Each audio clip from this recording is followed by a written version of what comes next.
We're live, are we? Good. Just the way I want to be. Don't want to be anything other than live. Okay, so we'll call the meeting to order, and we respectfully acknowledge that we live and work in Mi'kmaq as the steward of the ancestral territory of the Mi'kmaq people. We are all treaty people. Approval of the agenda and order of business. First thing is Councillor Coolin offers her regrets. She's on vacation in the sunny south, I think. So good for her, yeah. It's not in the States, is it? Oh. Yeah, okay, you want to add? Thank you, yes. Meeting agenda package deadline.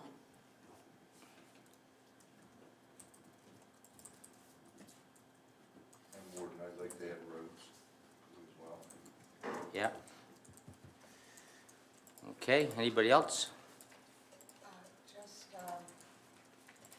I would like to just talk about the incident that happened in Cumberland County, the tragic incident with the fire department responding to a snowmobile accident. I think there's something that maybe we can be proactive about. Okay. Somebody want to move the approval of the agenda as amended? So moved. Second. Moved by Councillor Bremner, seconded by Sharon.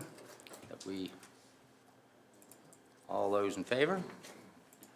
Opposed? Motion's carried. Public input, 15 minutes, and I understand there are two people, Trudy and Kathleen, that want to speak, and a third person, so okay. Whichever one of you wants to come up. Here, want me here? Yep. Yeah, okay, great. So of course I have to get you to give your name and civic address. Okay, great, yeah. So my name is Kathleen Naylor, and my civic address is 9 Maple Point Crescent, Chester, Grant. So, yeah. I didn't wear my glasses, but I am gonna read a little bit just because it's a short period of time. No, look at you all are so kind, thank you. We almost all need people them of for a certain certain things. age, but let me hold it right here, and it's good. So I have a limited time, but I just want to express my appreciation for the opportunity to come and share a few thoughts with the council. So again, my name is Kathleen, and I've lived in the municipality for about 25 years. I'm a business owner, so I run a private practice supporting people's mental well-being in our community. And we might say these days I have a special interest in the health of our community. And so I appreciate this opportunity to address council, and I recognize that my correspondence to Warden Weber is on the agenda later this morning, and I'm not able to stay beyond that, so I appreciate this opportunity. So it's simply to recognize that the February 11th letter from Minister Lohr, which requests broad public endorsement from all of the municipalities across the province to, quote, signal support for greater resource development by letter or press release, provides no specifics. And I am making no assumption about what this council might decide in response to Minister Lohr's letter, but I simply wanted to take advantage of all of the avenues available to me as a citizen to express my own thoughts around that. So I wanted to come and express my concern about that. I think, good governance relies on specific, detailed information from multiple sources. Those sources should be both current and historical with regard to some of the specifics of their request for the support that Minister Lohr was asking of municipalities. Fulsome consultation includes constituents, first and foremost, especially our Mi'kmaq Treaty partners, academic research teams, private industry, and non-governmental organizations, which have become known as special interest groups with this recent provincial government. And informed decisions to publicly signal support cannot be made on the basis of the scant information provided in the February 11th letter from Minister Lohr. So it's, if you haven't read it fully, it's very, very brief, but requests that municipalities make a public endorsement, which I think is a premature request on behalf of the provincial government. In my February 16th email to Warden Weber, I shared that I've recently found myself thinking, what would Rudy do?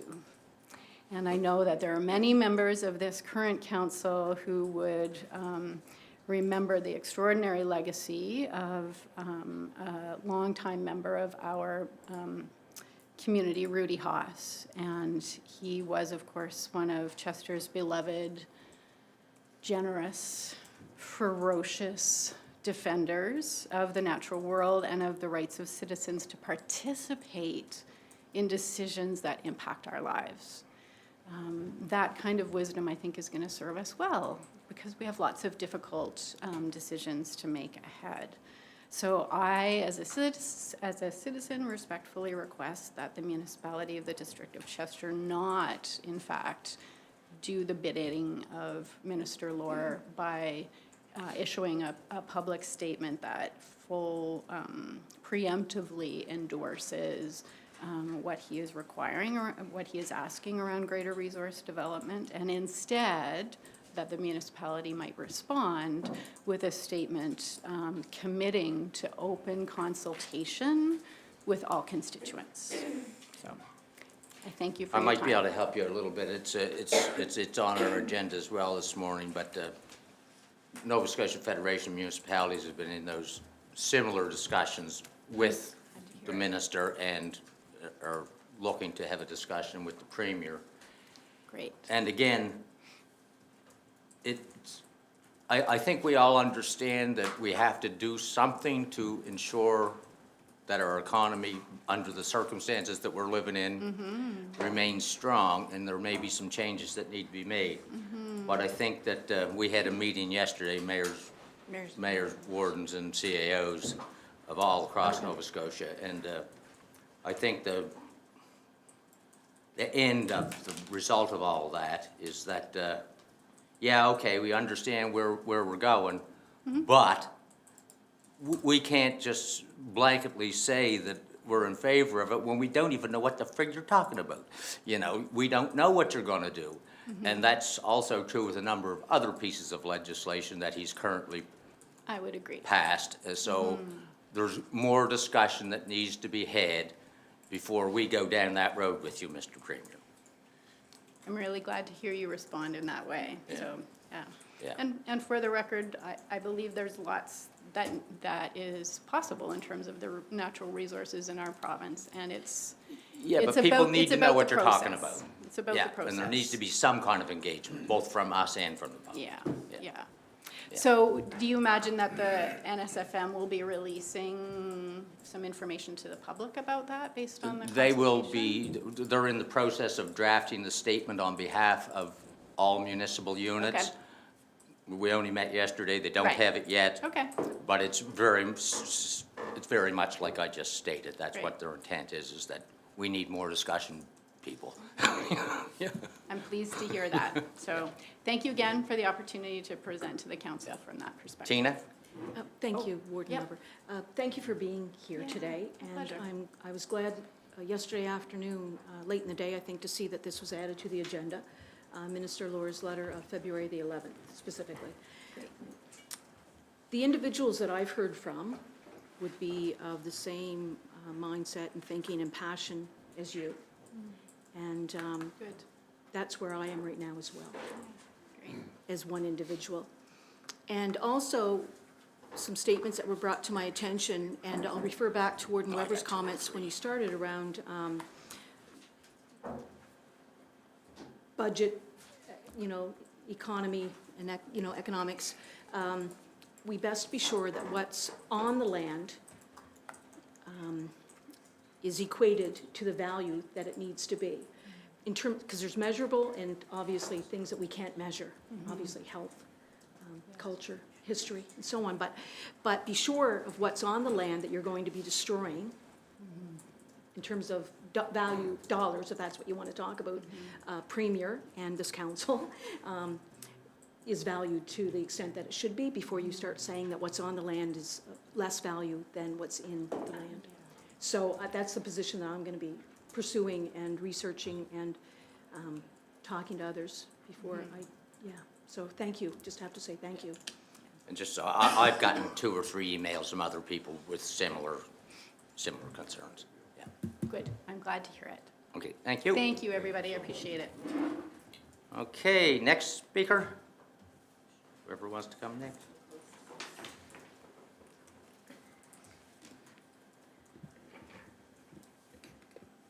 Trudy Payne, 5 Walker Cut, Chester. Have it at the top of my notes so I didn't forget it. I did bring my glasses so I There you go. Everybody's good this morning. so I can see. Yes, so good morning, Warden, Deputy Warden, Councillor, staff, and members of the public. I'm here to thank Council and staff for all the work that has been undertaken on the village planning bylaw and for you remaining focused and getting this done and dedicating staff time to enable a 5th draft to be brought forth today. I hope that Council will indeed conduct first reading today that leads to a second reading and adoption of this new draft in the near future. We will then have an updated bylaw more reflective of the housing needs of today and maintaining most of the commercial zones as businesses are vital to this community as well. I recognize it is never easy to make decisions when you have a variety of opinions coming your way. As stated in the documents before you, this bylaw will preserve the amount of development in the village. In some cases, it may slightly change the type of housing stock to be allowed, but these changes are truly reflective of the times we are now living in and will help to fill the needs we are facing in this housing crisis. Other changes decrease housing opportunities, such as multi-unit dwellings going from 10 as a right to 2. But overall, I feel this document provides for a balanced approach, enabling housing solutions many communities are looking towards to help build the housing stock, yet keeping with the village character we are known for. Once again, thank you. I may not be able to stay long enough to hear, I hope, first reading, because I need to be to work, but I will certainly tune in later to hear the discussion and the ultimate decision. So thank you for this time this morning, and again, thank you for all your work. And thank you for your participation. Thank you. Okay, next. One? No, I have one more before. Okay, I'm Peggy Wilson, 59 Main Street in Chester. I'm here today just to ask for some consideration that when you debate Draft 5 today and look forward to a public hearing on this topic, that you look at exceeding what the expectations are in terms of how you have public participation, and that you may give consideration to asking the planning department and the communications department to see if the public hearing could possibly be accessible by Zoom. I know that's more than what you normally do, but I know you also try to exceed the expectations that are put out by the Municipal Act. Thank you. Okay, thank you. I guess that's something for staff to tell us. I don't know. Yeah, It would depend on the location. depends on the location, yeah. Yeah, if we were here, we probably can. If we were somewhere else, we probably can't. Okay, so we're on to 5.1, minutes of previous meeting, canceled February 13th. Is that the one that I have to do, you need to talk about? Yep. I just wanted to clarify for council one note. In regard to the motion 2025074, this is in regard to council directing staff to not include motion 2024530 from the Village Plan Committee. At the February 13th council meeting, there were questions around what motion 2024-530 was, and staff read the wrong motion. So I just wanted to clarify what that motion 530 is. 2024-530 is moved by Carol Noss, seconded by Brenda Mulrooney for the Village Advisory Committee to recommend to council that no accessory structures be permitted to be used for habitation uses. All in favor, motion carried. So that is the motion to be stricken and not adopted. I just wanted to clarify that for council. Okay, is everybody comfortable with that? So do I need, all I need, we already approved these minutes, didn't we? No. No, you need to approve the minutes. You approved the motion, and the discussion was correct, but the wording of the motion was incorrect. Was incorrect. So you just need to approve the minutes. You're fine. Okay. With that clarification. Somebody want to move that we approve them? Moved by Councillor Bremner, second by Councillor Asa. Discussion? All those in favor? Opposed? Motion's carried. And public hearing, February the 12th. Somebody prepared to move the approval of those? Seconded by, moved by Councillor Connors. Seconded by Councillor Church. Discussion? All those in favor? Opposed? The motion is carried. Boys, still not quite at 5:15 or 9:15 yet. Proclamation and designations, 6.1, Epilepsy Awareness Proclamation. Yep, so this one is a request by the Epilepsy Association of the Maritimes. And I believe what they're asking for is to participate in Epilepsy Awareness Month by showing support for community members living with epilepsy. So they can provide purple ribbons for council. And I think usually they ask us to light up the building, and that's the request. Does anybody have any issues with that? I'll move that we approve the request. Moved by Councillor Church, seconded by Councillor Asaph. We approve it. All those in favor?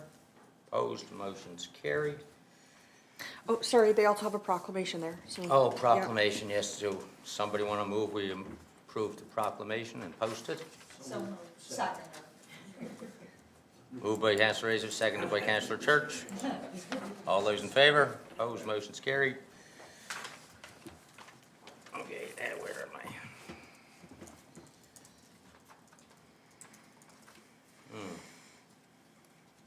That doesn't seem to fall in line with what I have in my package, but, The nominating. yeah, I know it's nominating committee. Who was chairing that one? Councilor yeah. Bremner. Thank you, Warden Weber. Through you to the council, on February 13th, the nominating committee met for the purpose to appoint a counselor to the Lunenburg County Anti-Racist and Anti-Discrimination Committee. And on movement and motion, Deputy Warden Asaph was appointed to that committee, and I move the adoption of that. If I could just speak. Is this different than the EDI committee? Yes. Okay, that- yes. I just wanted to be clear. Yes. Yeah. This is the regional EDI committee. Oh, not the local, oh, that's the difference, yeah. Yes. This is Do you not the want to local. serve on it? Yeah. Okay. Against, anyway, I don't want to get into it at this point. Tina knows that the regional one is basically the reason why I didn't re-offer my position. So I guess, now that I know it's the regional one, I would like to decline the nomination Okay. Okay, so then we don't need a motion to No, approve it? I'll withdraw that. Yeah, withdraw the motion, and the nominating committee will reappoint someone else. Absolutely. Okay, Thank you, Warden Weber. thank you. Okay, Recreation and Parks, Councillor Church. Thank you. The committee met on February the 18th, and These minutes for some reason. they had one application for funding, curling, that to donate money to Zachary Atherton, so I would make the motion that we approve the grant for $500 to him. Second that motion. Discussion? All those in favor? Opposed? Motion's carried. Building code and unsightly premises. I don't seem to have the minutes. Okay, a variety of motions there that require approval. Yes, come on up, Jed. There's some kind of a confusion in one of them. Just one change to the motion. So the motion 225-103, order to demolish at 1140s Road is correct, and that is the motion that we're looking for approval from council today. The second motion is actually not a demolition, it just had a wrong header on it. So that's just an order from the committee, so that does not require any approval from council today. It's just the preliminary it's just- recommendation. Just the 103 that requires the approval of council. Correct. Somebody prepared to move we approve it? Moved by Councillor Connor, seconded by Councillor Bremner. Discussion? Discussion? Yes, so I'm not happy. It doesn't make me happy to see this motion here at council. Obviously, 1140s Road is in the community of New Ross. Sitting on the Building Code and Unsightly Premises Committee, I believe since I started here in 2012, I think I've been on the committee. All properties within the municipality are treated fairly and the same. And that is a discussion that I have with not only just as of Sunday with the property owner, who did happen to see me, and also on any of the other properties within the municipality. But I just wanted to say that because I'm not happy about this. I'm sad, but it's necessary. Just wanted to. Any further discussion? All those in favor? Opposed? Motion is carried.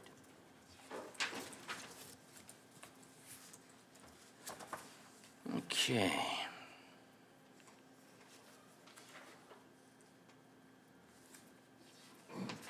Are you ready? Anytime. Come on up. Your pleasure. Yeah, come on up.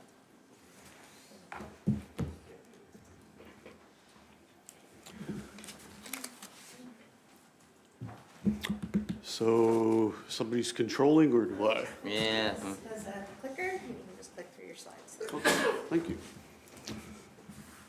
Well, good morning, and thank you, Warden, councilors, and staff for allowing me to address you today on behalf of the Rural Communities Foundation of Nova Scotia. I think you're the 15th municipal council I'm presenting to in the past 2 months, so I should have this down pretty good by now. So briefly, we'll go through who we are, what we do. I'm going to speak specifically to the Dave Gunning Zero Hunger Fund. I have an ask for your consideration, and hopefully we'll have some time for a Q&A at the end.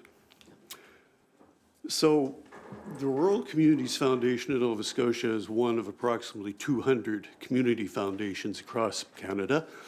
There are a couple of others here in Nova Scotia. There's a Mi'kma'ki one, there's a Halifax one. But as our name would indicate, we're specific to the rural communities throughout the province, so not so much on, say, HRM or CBRM.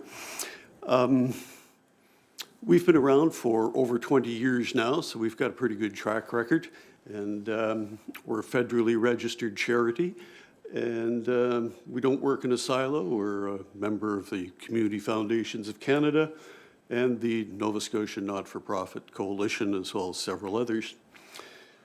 So what we do is we support community initiatives in the province, in rural sections of the province.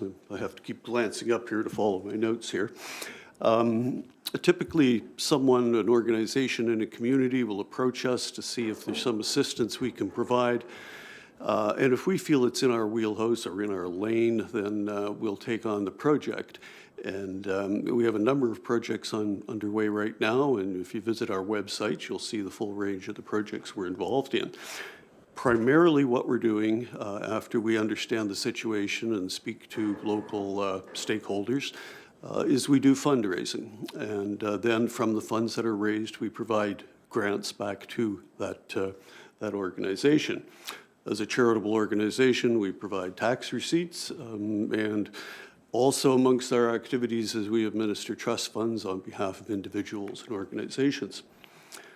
These are some of our current projects, and you can view them in more detail on our website. The Ukrainian Nova Scotia Resettlement Fund is something where we're supporting Ukrainian families who've left their homeland due to the conflict that's on there and have come to Nova Scotia, maybe temporary, maybe permanent, and we're providing them with some support to get them established here.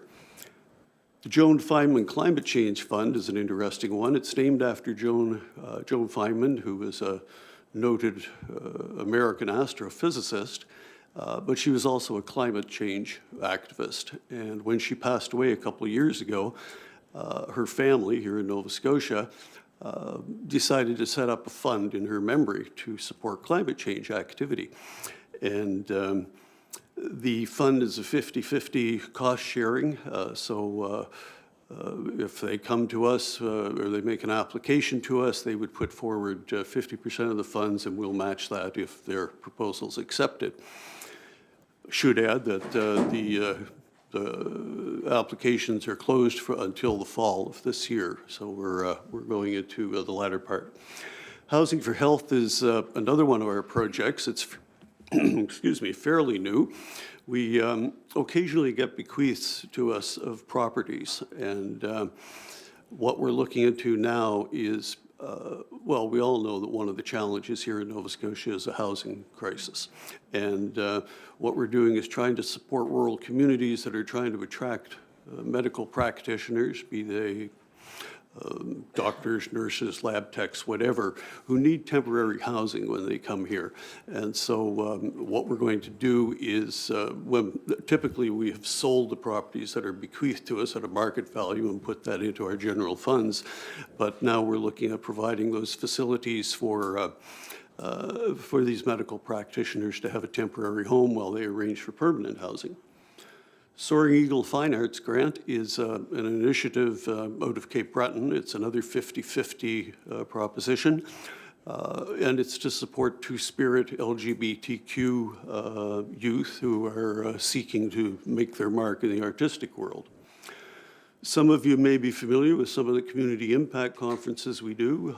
Last year, for example, we hosted a conference up in Membertou that was attended by various municipalities with the focus on climate change, and different municipalities spoke to the activities that they've undertaken in their areas. But the primary program I've come to speak to you today is the Dave Gunning Zero Hunger Fund. Some of you would be familiar with Dave Gunning, I'm sure. He's a well-known Nova Scotian musician, songwriter. And Dave was actually, well, the program was initially going to be called the Bruce Guthrow Fund. But with Bruce's passing, before he became too ill, he asked his good friend Dave Gunning to lend his name to the program. And I must say that Dave's been not just a name lent to the program, he's been a significant booster of the program. He mentions the program at all his assets or all his concerts. He's done a number of concerts where the proceeds come specifically to the fund, and he's made himself available for presentations, interviews, and so forth. He's been a real champion for the program. So what's the program? It's about supporting free stores, or sometimes they're called pantry corners, sometimes they're called, well, they've got a variety of names across the province.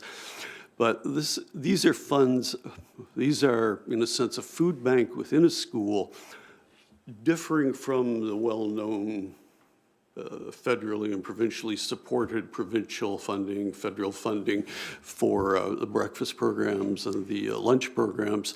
This is a program where students can take home supplies from the free store to share with their families.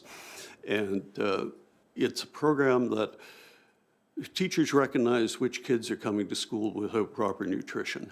And it's evident through their behaviors, through their attention in school, their achievements in school, and so forth. And so in about 80% of the schools in the province, teachers have set up these free stores within the school. The stores don't get any support other than donations by the school staff and some maybe from the communities. So we were approached by a number of teachers actually to see whether this program would be in our mandate. We looked at it and saw that it was something that exists throughout the province, the challenge for rural food security for students. So we took it on, and right now we're supporting 36 schools across the province through this program, including here in Chester, Municipality of Chester, up in New Ross. We provided them with a grant of $3,500 in December. And in total, we distributed $100,000 to those 36 schools across the province. Can I back this up? There we go. So for the program last year, we gave out $100,000, as I mentioned, to 36 schools. We had applications from over 80 schools, and that's an indication of the need, of the challenge for food security with our rural students. So this year, as a stretch goal, we've doubled down, and we're going to try to raise $200,000. We've raised actually over 15. We're probably closer to excuse me, probably closer to 20% of our goal already, which has been done through public and corporate donations. One of the things that occurred last year when we raised our $100,000 was that $15,000 were provided to the program through various municipal community grants. We hadn't put a lot of effort into looking into that, but we were very pleased that 3 municipalities, the County of Annapolis, the County of Antigonish, where I live now, and Modal, Municipality of the District of Lunenburg, all contributed, and it was $15,000 in total, so 15% of our funds came from there. So we're going ahead, and that's why I'm doing all these presentations to municipal councils now, is because we intend to apply for municipal grants throughout the province. And I should say that when funds are donated locally, the money is spent locally, or is granted locally. So we don't take funds from Yarmouth and spend them up in Glace Bay, for example. So what's our ask? Well, primarily, we're hoping that you'll help us spread awareness of the program. We're trying to increase awareness in the public. We're trying to increase awareness within corporations. We're going to be setting off shortly on a corporate program, a corporate donation program. But we do want to try to raise more money through community involvement. And so that's where we're asking if council, either through the municipality itself or various councillors' websites, social media, what have you, would consider supporting the program, and we'd be glad to supply some further information on the program for that. And you can look at that website to see more about the program itself. As I mentioned, we'll apply for an operating grant if that's appropriate. One other thing is, I mentioned that Dave has done some concerts that had the proceeds coming directly to the fund. And he's going to be doing that again this year. He'll do a couple of concerts. In fact, one will be this Friday night. It'll be an HRM actually in Bedford, but we're looking forward to a good turnout at that and raising several $1,000s from that. We'd love to do one in Chester. I think the Playhouse would be a great spot to hold one. Yeah. And so we put that out for your consideration to see if there's some manner in which you could support a concert, either through, again, awareness, publicity of such a concert, perhaps helping out with maybe a contribution towards hosting it, be it the lighting and sounds, whatever the costs might be. So that's it in a nutshell. Appreciate your patience or your consideration here and your time, and quite happy to take some questions that I hopefully can answer. So thank you. Yeah, I don't have any questions, but I mean, I would assume that you would be eligible for some form of a grant. Chad can speak to you more specifically about which one would be the most logical to use. Sure. Yeah. And, you know, and as far as helping to promote the work you're doing, I'm fairly certain that we'd be happy to do that on our websites and our own communications with the public, so. Yeah, I can Unless connect- somebody tells me different, you know. I can connect Jen in. Yeah. Yeah, so, yeah. Just, anybody have questions? I mean, it's all good work. Oh, Tina, sorry. It's okay. Thank you. Good to see you. Good to see you as well, Thank you, Tina. Councillor. thank you for being here. And I think especially important, what jumped out at me is on the slide around the point, free stores provide food for students to take home for their families who are struggling to provide adequate nutrition. Because I know that, well, I shouldn't say I know, I think we've supported the breakfast program at CDS and CAMS during my time here over the 12 years, I think. I think we have. So we have some actualities around that. So we've done that as well with our schools. So which is, and it's all good. It's all important. It's all necessary. But especially times when the students aren't in the school cafeteria. So they're able to take that food home.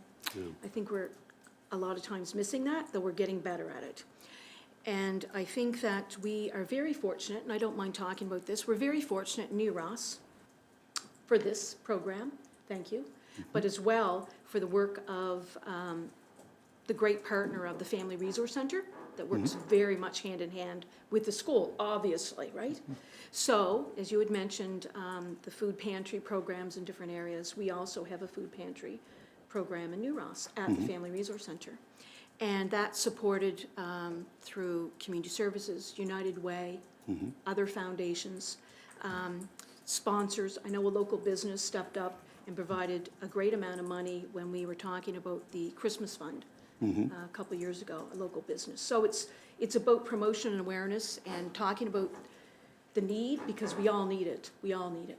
We all do at some time.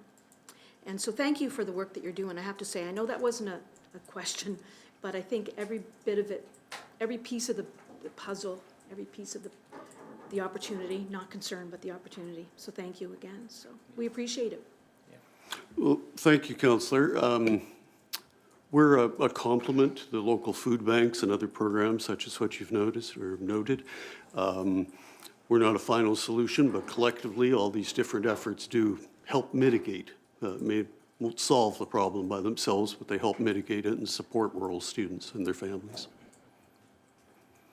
Okay, well, thank you very much, and Chad will communicate with you and we'll sort out what's the most appropriate way for you to apply for funding, and she's gonna get staff to reach out to you and about the communications piece.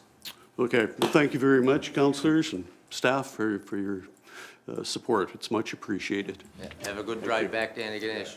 Yeah, it was a bit of a rush getting here. I Yeah. can tell you, this morning coming over Mount Tom was a little slow. Yeah, and the day, it's gonna be a strange weather day. Take care. Okay. Lorraine? Yeah. I should be able to manage that. Good morning. Good morning. Good morning. I know most of you. Yeah. Been a while. Been a while, yeah. So, thank you, Warden Weber and councillors, for inviting me to speak a little bit more on the application for a major projects grant for Sherbrooke Lake Camp. Just a little bit about me first. And my intent is to just go through the application and add a few things. I know you, if you've read it, you don't need me to read it back to you. So I have been involved with Sherbrooke Camp for 39 years. I started out as a mom, a volunteer, ended up being camp director for a number of summers, mid-'80s and on.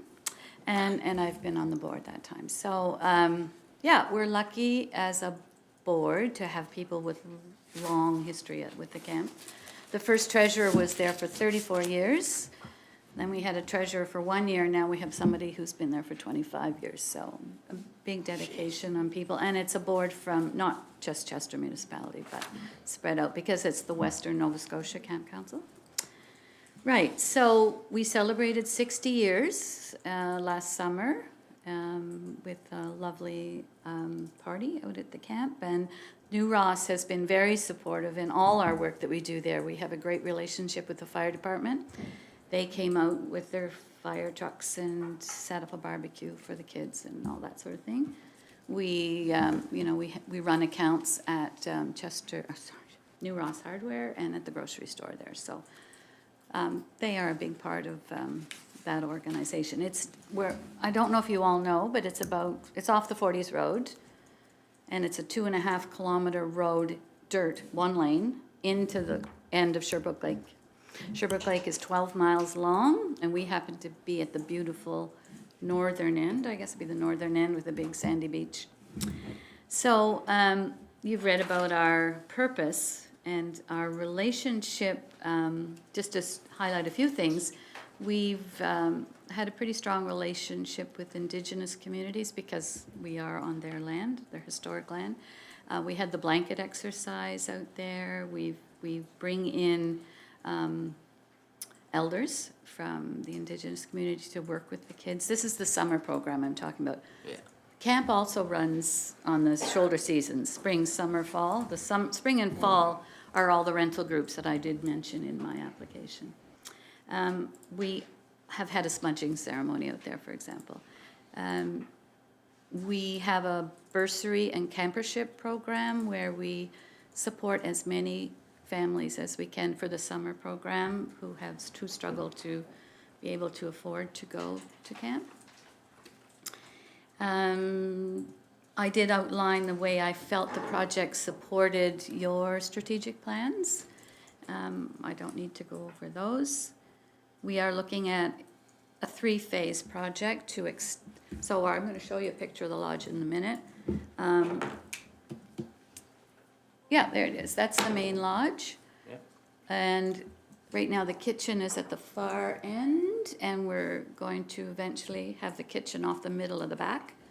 So that's cutting trees down and so on, that's where the new kitchen will be. And then the old kitchen space will be an extension of the dining room, which means in long-term planning, down the road, we can build one more cabin.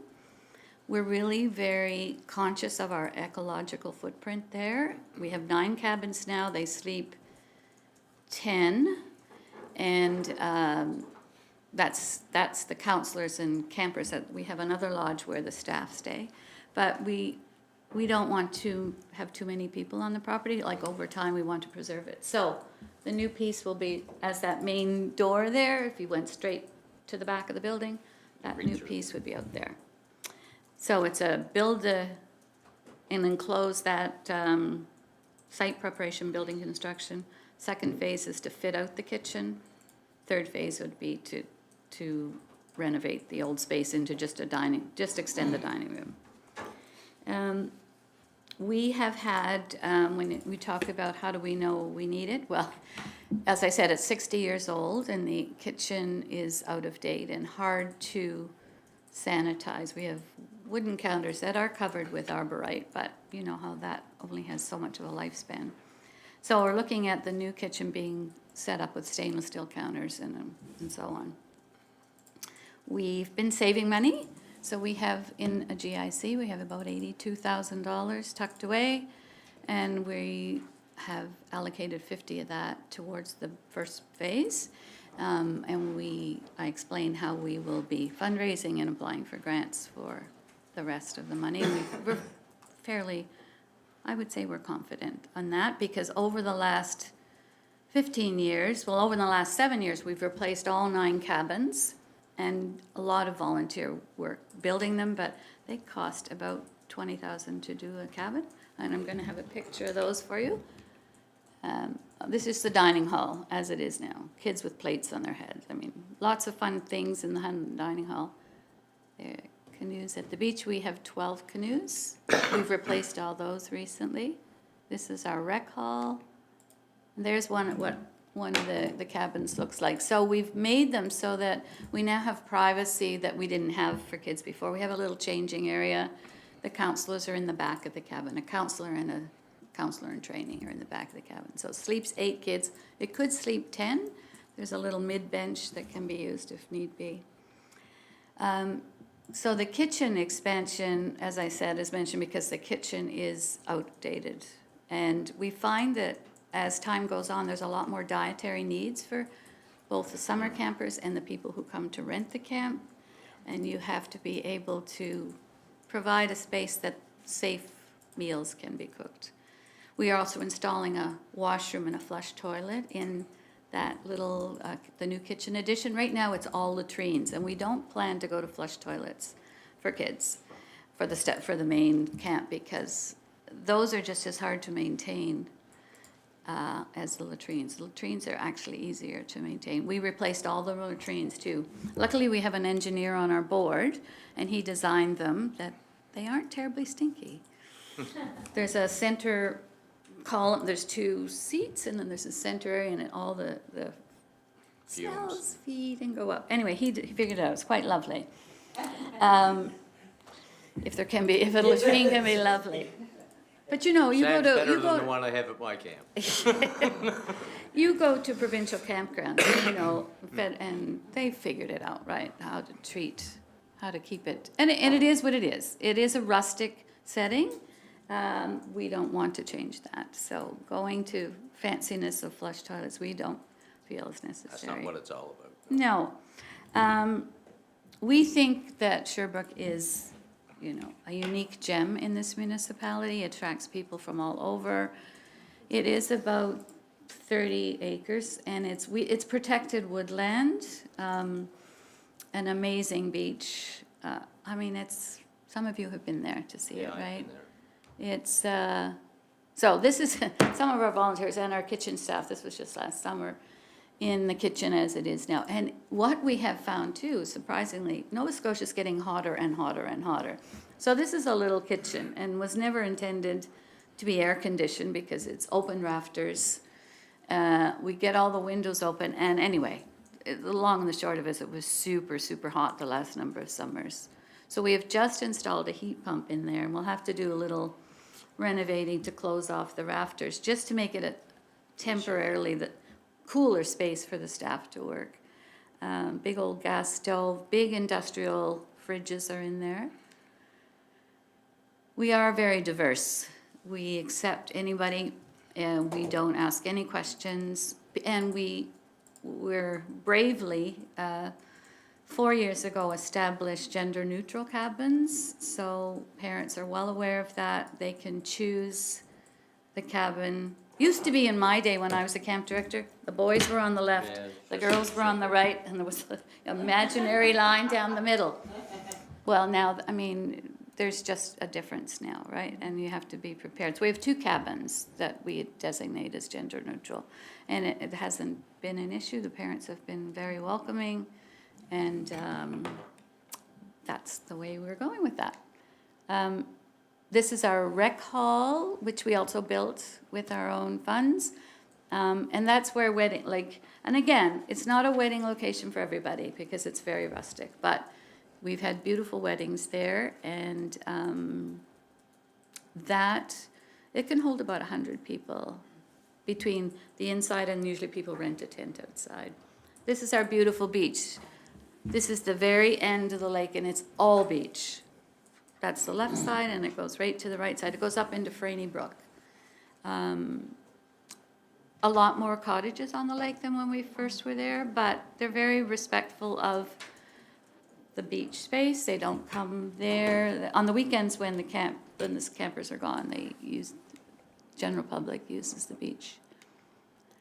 Yeah, whoops, I'll go back and leave the thank you. So, that's really it for me, is to have extra information. I don't know if you have questions, but we feel it's a special, special place, and we're hoping that you find a way to support this renovation over time.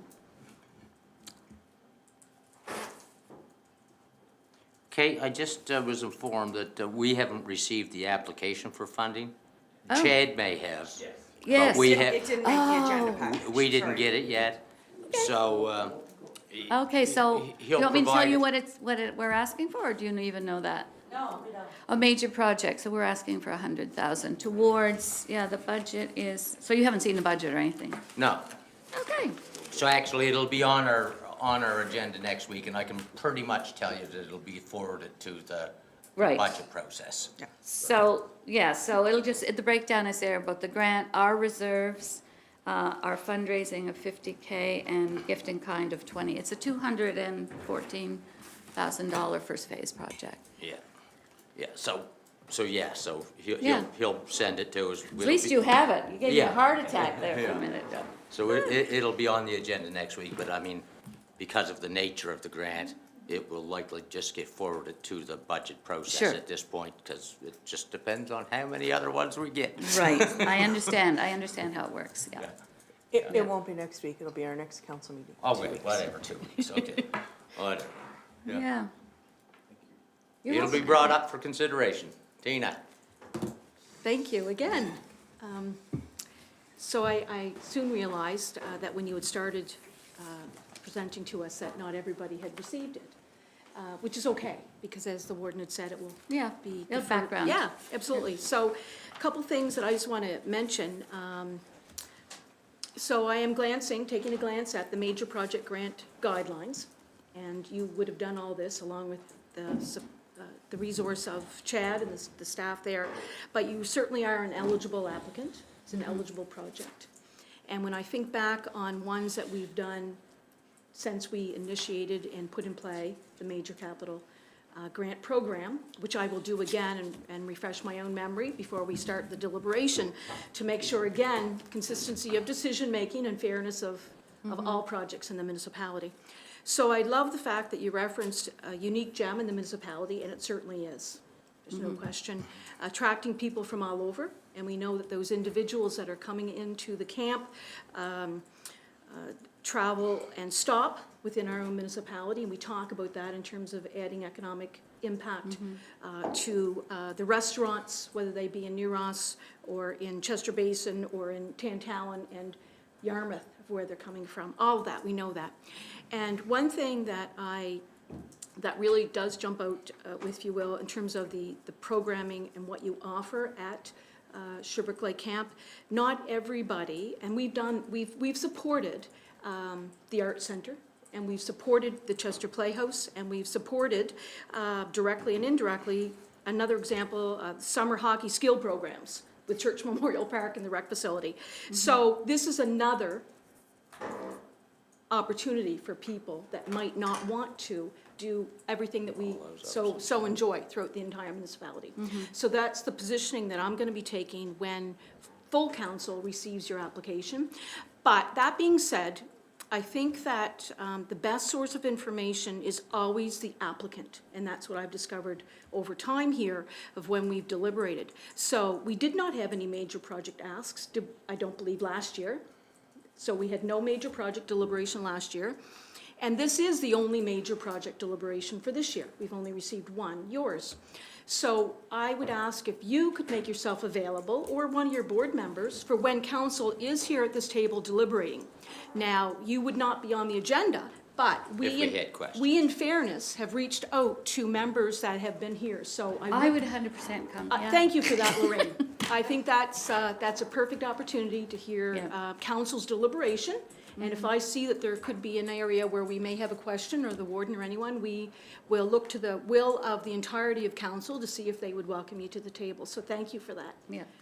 Perfect. Okay, Andre? Only one question I have at this time is just, if you can, try your best to answer.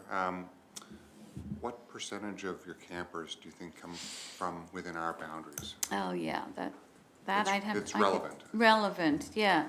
Well, if we look at you're just talking the summer or the overall? Like, there were 39 rental groups in the shoulder seasons that came to. Some of them were from Chester Municipality, but they Yeah, I come from mean, all over. I think I can only speak for myself. I'm interested in the kids. The kids, yeah. That, well, I know And if I'm some putting of you my on the spot, that's fine, but Yeah. you might want to get that information and supply it, Yeah, because Yeah, I if you have a can feeling get- that's a question that will be yeah. part of the discussion. Well, I can come back with that. How's that? Yeah, over time, yeah. Yeah? Certainly a fair question, because Yeah. again, with the programs that we've supported with the Chester Playhouse, Church Memorial Park especially, because I know that a lot of the groups aren't necessarily within the municipality of Chester residents that use Church Memorial Park facilities. So thank you for that question, Councillor Vino, similar to other facilities that we've supported. Yeah, Okay, thank you much. you're welcome. Take care. You too. Okay, so our 10 o'clock is not here, so we're moving on to 9.1. Yes. Policy and strategy, adoption, corporate and strategic management. Yes. So this is, council gave Yeah. first reading on this policy with 2 non-substantial amendments. So those changes have been made, and that is changing the name of the session to the policy and strategy session, and having the deputy warden as the chair of this session. So those have been incorporated into the draft terms of reference, which are attached to the report and highlighted in yellow for council's review. Happy to answer any questions. Somebody prepared to move we adopted? Seconder? Moved by Councilor Bremner, seconded by Councilor Church. Discussion? All those in favor? Opposed? Motion's carried. Yeah. I don't know if I'd go that far.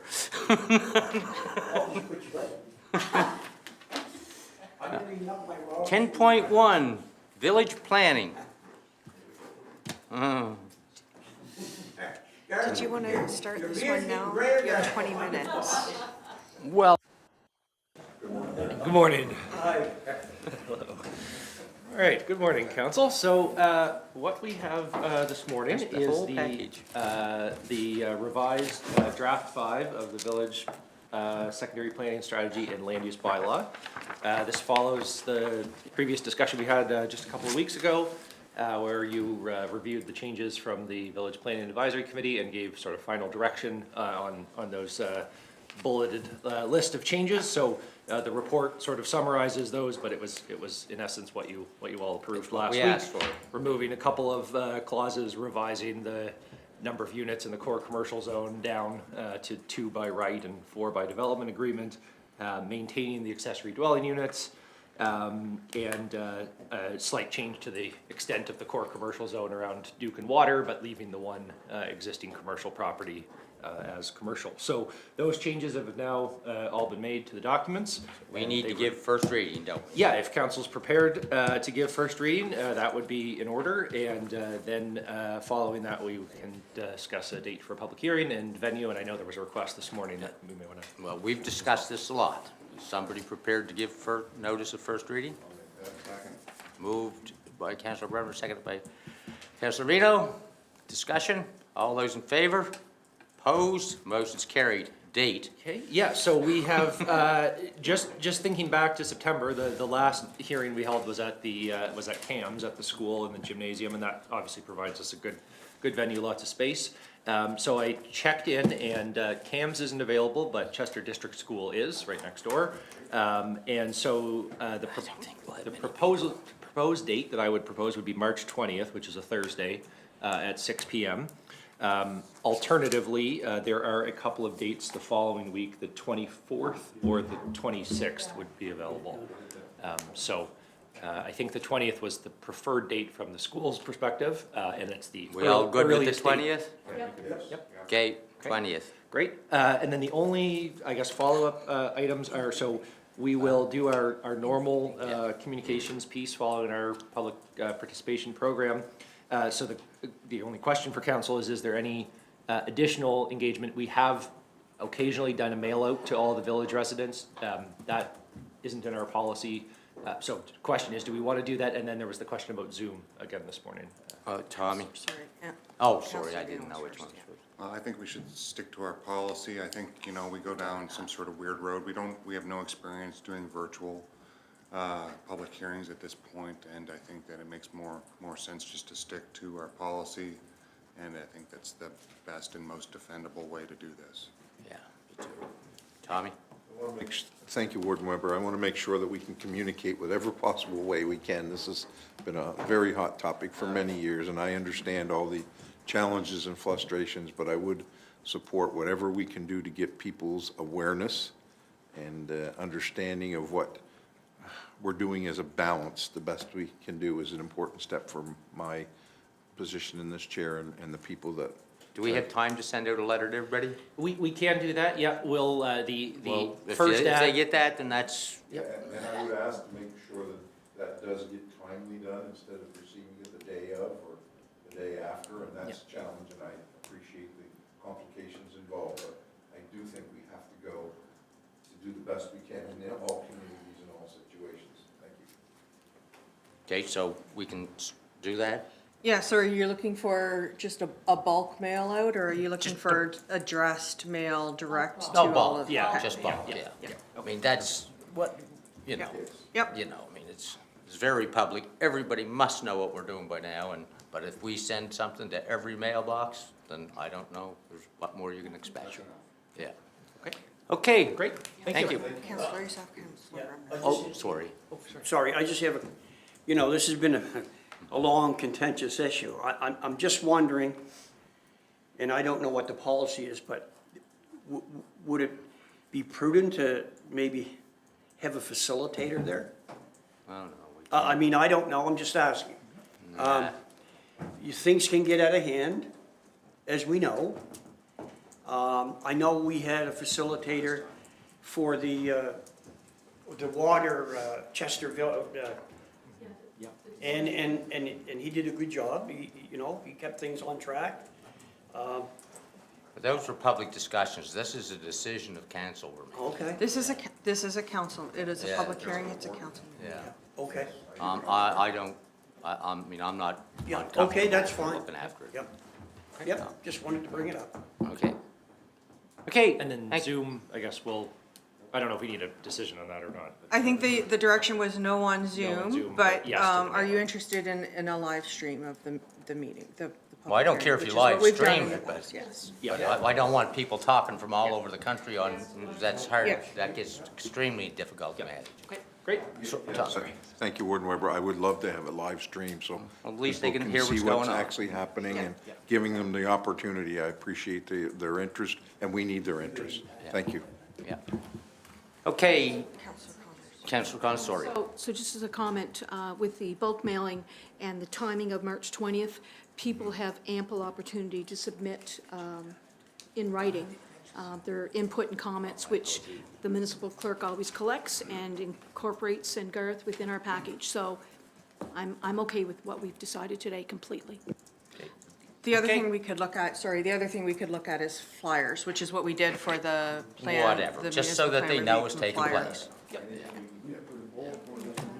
Great, thank you. Okay, so our next appointment is 10 o'clock, and we have 11 minutes, so we're taking an 11-minute break.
Send that We'll over to you. call the meeting back to order, so just so you know, everybody in the world can see you. Do you want to go through my copy? Or you've got it? No, I'll just typically. So look who's up starting out? Morning. Well, we Good already morning. did all that up there, but. Good morning, Your Worship. Good morning, Council, and thank you for having us in this morning. And I think, looking at the familiar faces around the table here, I've sent you the long version of our presentation for the benefit of any newer councilors or for the benefit of the information. And so I will go through the presentation fairly quickly, half of it, and then I'll have my colleague here, Rod Tremblay. And for those that don't know me, I'm Paul Baisley, and I'm the Municipal Account Manager for Property Valuation Services. I've been with PVSC for 9 years, almost to the day. And I believe, and I'll leave it to your thoughts or whatever, that I have a fairly interesting perspective that I bring to property valuation services, in that I think many of you here around the table know that I was an elected municipal official for 12 years, and I was mayor of Windsor for 8 of those years. So it's interesting when I come to councils, talk to councils. I know, I've worn your shoes, I'll put it that way. And Warden Weber and I have been in many conferences together, so it's just good to see familiar faces. And I'll give Rod a minute to give you the lowdown on his experience. Do you want us to use the? It's on. It's Yeah. on. Okay, thank you. I think we can probably all hear each other okay, but thank you. Again, as Paul mentioned, thanks for the opportunity to present to you today. Warden Weber and CAO McGuire and Council, thanks for your time. I'm Rod Tremblay. I'm Director of Residential Appeals and Special Projects with PVSC. I've been with PVSC about 8 years, and I have a background in private sector mortgage finance appraisal prior to PVSC. So again, sort of an interesting background to see both sides of the table or both sides of the coin. And I was actually the assessor for the Municipality of Chester for 5 years. So I live in the Municipality District of Lunenburg, so I'm quite close by as well. So I would say highly familiar with the municipality and sort of the built infrastructure that you have in Chester. So certainly happy to share a little more information with you today. So you were responsible for having all the values go up. I was going to say, you can blame me for everything. That was after. I was out of the role by then. I was done. I left pre-COVID. Well, whatever. We're blamed for most everything too. So if ready to go, then I'll Yeah. go through the slides fairly quickly. I'll pass it over to Rod partway through, and then if you wish, Your Worship, to stop me for questions or whatever, by all means, just give me a wave. But all right, we'll go to the first slide here. So this slide, that flow diagram may look familiar to you. We included that diagram on every assessment notice this year. Essentially as a bit of an overview for property owners on how the property tax system works in Nova Scotia, because there is some confusion as to the roles of the PVSC and the municipality, as you know, and you get calls and we get calls, and we all get similar calls. So Yeah. We'll go to the next slide. So we're created under the Property Valuation Service Corporation Act, and we assess as per the Nova Scotia Assessment Act. As you all know, we're municipally funded by all 49 municipalities. We're governed by a board of directors, and typically the board is made up of about 12. About 1/3 would be elected municipal officials such as yourselves. About 1/3 would be administrative professionals from the municipality, such as your own CAO here, and the other third would be typically private sector professionals that are on the board as well, independent private sector professionals. And we have about 130 employees all around the province, working out of 62 communities. We'll go to the next slide. So what we do and what we don't do, we assess properties. That's what we do. As per the Assessment Act, 650,000 of them. And we administer the CAP program and the seasonal business, tourist business program as well. That's provincial legislation. We administer it on behalf of the province. What we don't do, which is under the purview of council, of course, and this is where some of the confusion comes in with property owners sometimes, is we don't set the tax rates, we don't collect the taxes, we don't create the tax policy, and we don't provide the tax relief. That's under your purview in the MGA, and so that's where some phone us, can you provide me some relief? And they use different words and phraseology in that, but essentially that's what we do get some calls that way. And we don't determine the land ownership. That's the other confusing part sometimes. That's the land registry. So the land registry determines what the parcel is, where it is, what the boundaries are, the size of the parcel, and they provide that to us. So if there's any issues as to, you know, what is this parcel? Where is this parcel? There doesn't seem to be a PID, it doesn't match. That's typically land registry stuff, but we get a lot of that and we connect with the land registry as well. So next slide, please. The market value, we assess at market value. The Assessment Act tells us that we need to assess at market value.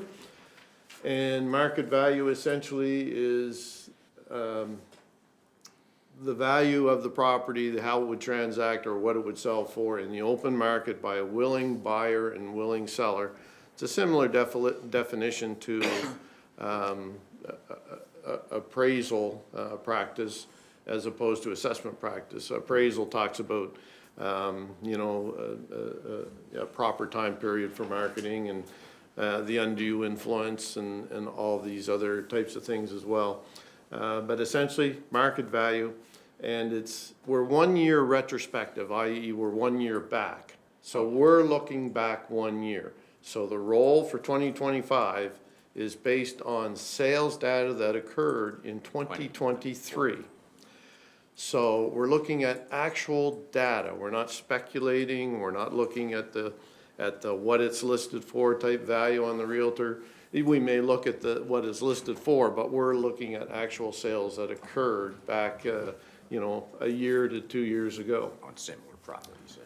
Yeah, and it's at a specific date or a specific point in time. January 1st of each year is that valuation date. So for 2025, it was January 1st, 2024, and that's our market valuation date. That's the date prescribed. That's referenced in the Assessment Act. But we also collect data on the. I just have a question. Sure. About the appeal process. Yeah. That goes to, how does that, can you talk a little bit about that, how that works? Sure, we've got a whole slide. Rod will take you through that at Okay. the end. Yeah, we'll go through that. That's fine. Thank you. We get a lot of questions on it, so it's a good question for sure. We also collect data on the property right up to the time that the roll is finalized. So December 1st, just before the roll goes out in January, we collect data on properties such as building permit data, inspection data. We're looking at the properties to make sure we get as current a data that we can to make sure the roll is as accurate as possibly can. So that's called the state date, December the 1st. So we use mass appraisal, and mass appraisal is essentially the process of valuing a group of properties as of a given date. That's the market value date. Using common data, standardized methods, and statistical testing. I'm not going to go into that to any great degree. We do have a data science team that does all our statistical testing.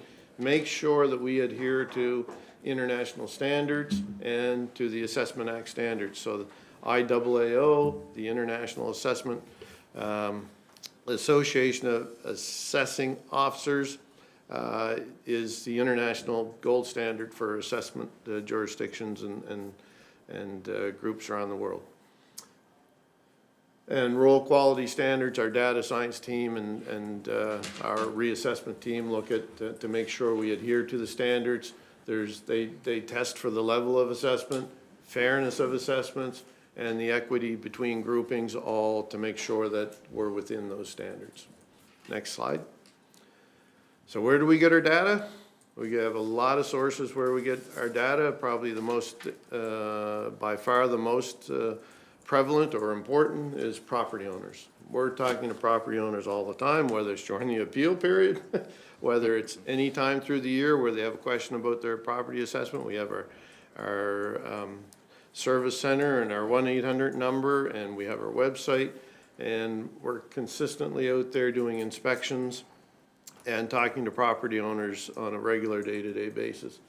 The land registry, we're also looking at all the sales reviews. We review every sale that occurs in the province. We don't use every sale in our analysis because some sales are like $0 sales or tax sales and those types of things which aren't market value sales. We're inspecting building permits. We've got income and expense information that we send out to property owners who we value on the income approach to value. We're sending out for information from them on a regular basis. And our aerial pictometry is a great resource. We probably fly over Chester every couple of years, so we've got digital imagery that we can look at to see, was that building there back a couple of years ago? Was it not? Those types of things. Is there a garage at it? We can get that from digital imagery, digital pictometry. And we're out there in the field all the time, taking a look at properties. There's 3 approaches to value. I'm not going to go into them in detail, but sales comparison, that's the most common, typically for residential properties. We look at all the sales, as I had indicated, some 40,000 sales across the province, give or take, every year, more during the pandemic, less prior to the pandemic. The income approach to value for those properties that transact based on the cash flow they generate, such as apartments, retail strip malls, office buildings, hotels, motels, those types of things. We value on the income approach to value. And the cost approach, typically for more unique properties that don't transact very often, and unique, possibly heavy industrial type warehouses, things like that. We do it on a cost, which is essentially the cost to build, less depreciation, add in the value of the land, get your cost approach. So we put some common questions about sales because we do get a lot of questions about how do we value property, what do we look at, what's the data. I'm not going to go through the questions, but the information is there for you. And if you wish to ask some questions about that, that's fine. But essentially, the first question, do we review all sales? Yes and no. We review all sales. We don't use all sales because not all sales are considered market sales. That's the data we use in the sales comparison approach, those market value sales. And we look at them in geographic areas, like in neighborhoods. So Chester, the district may have, what would you say, 30 neighborhoods, 20 to 30 neighborhoods, homogeneous neighborhoods where we feel that values transact or the market transacts in similar manners, and the sort of the housing stock or the building stock would be fairly similar. Those are homogeneous neighborhoods. We look for sales in those areas to compare and show us what the market is doing.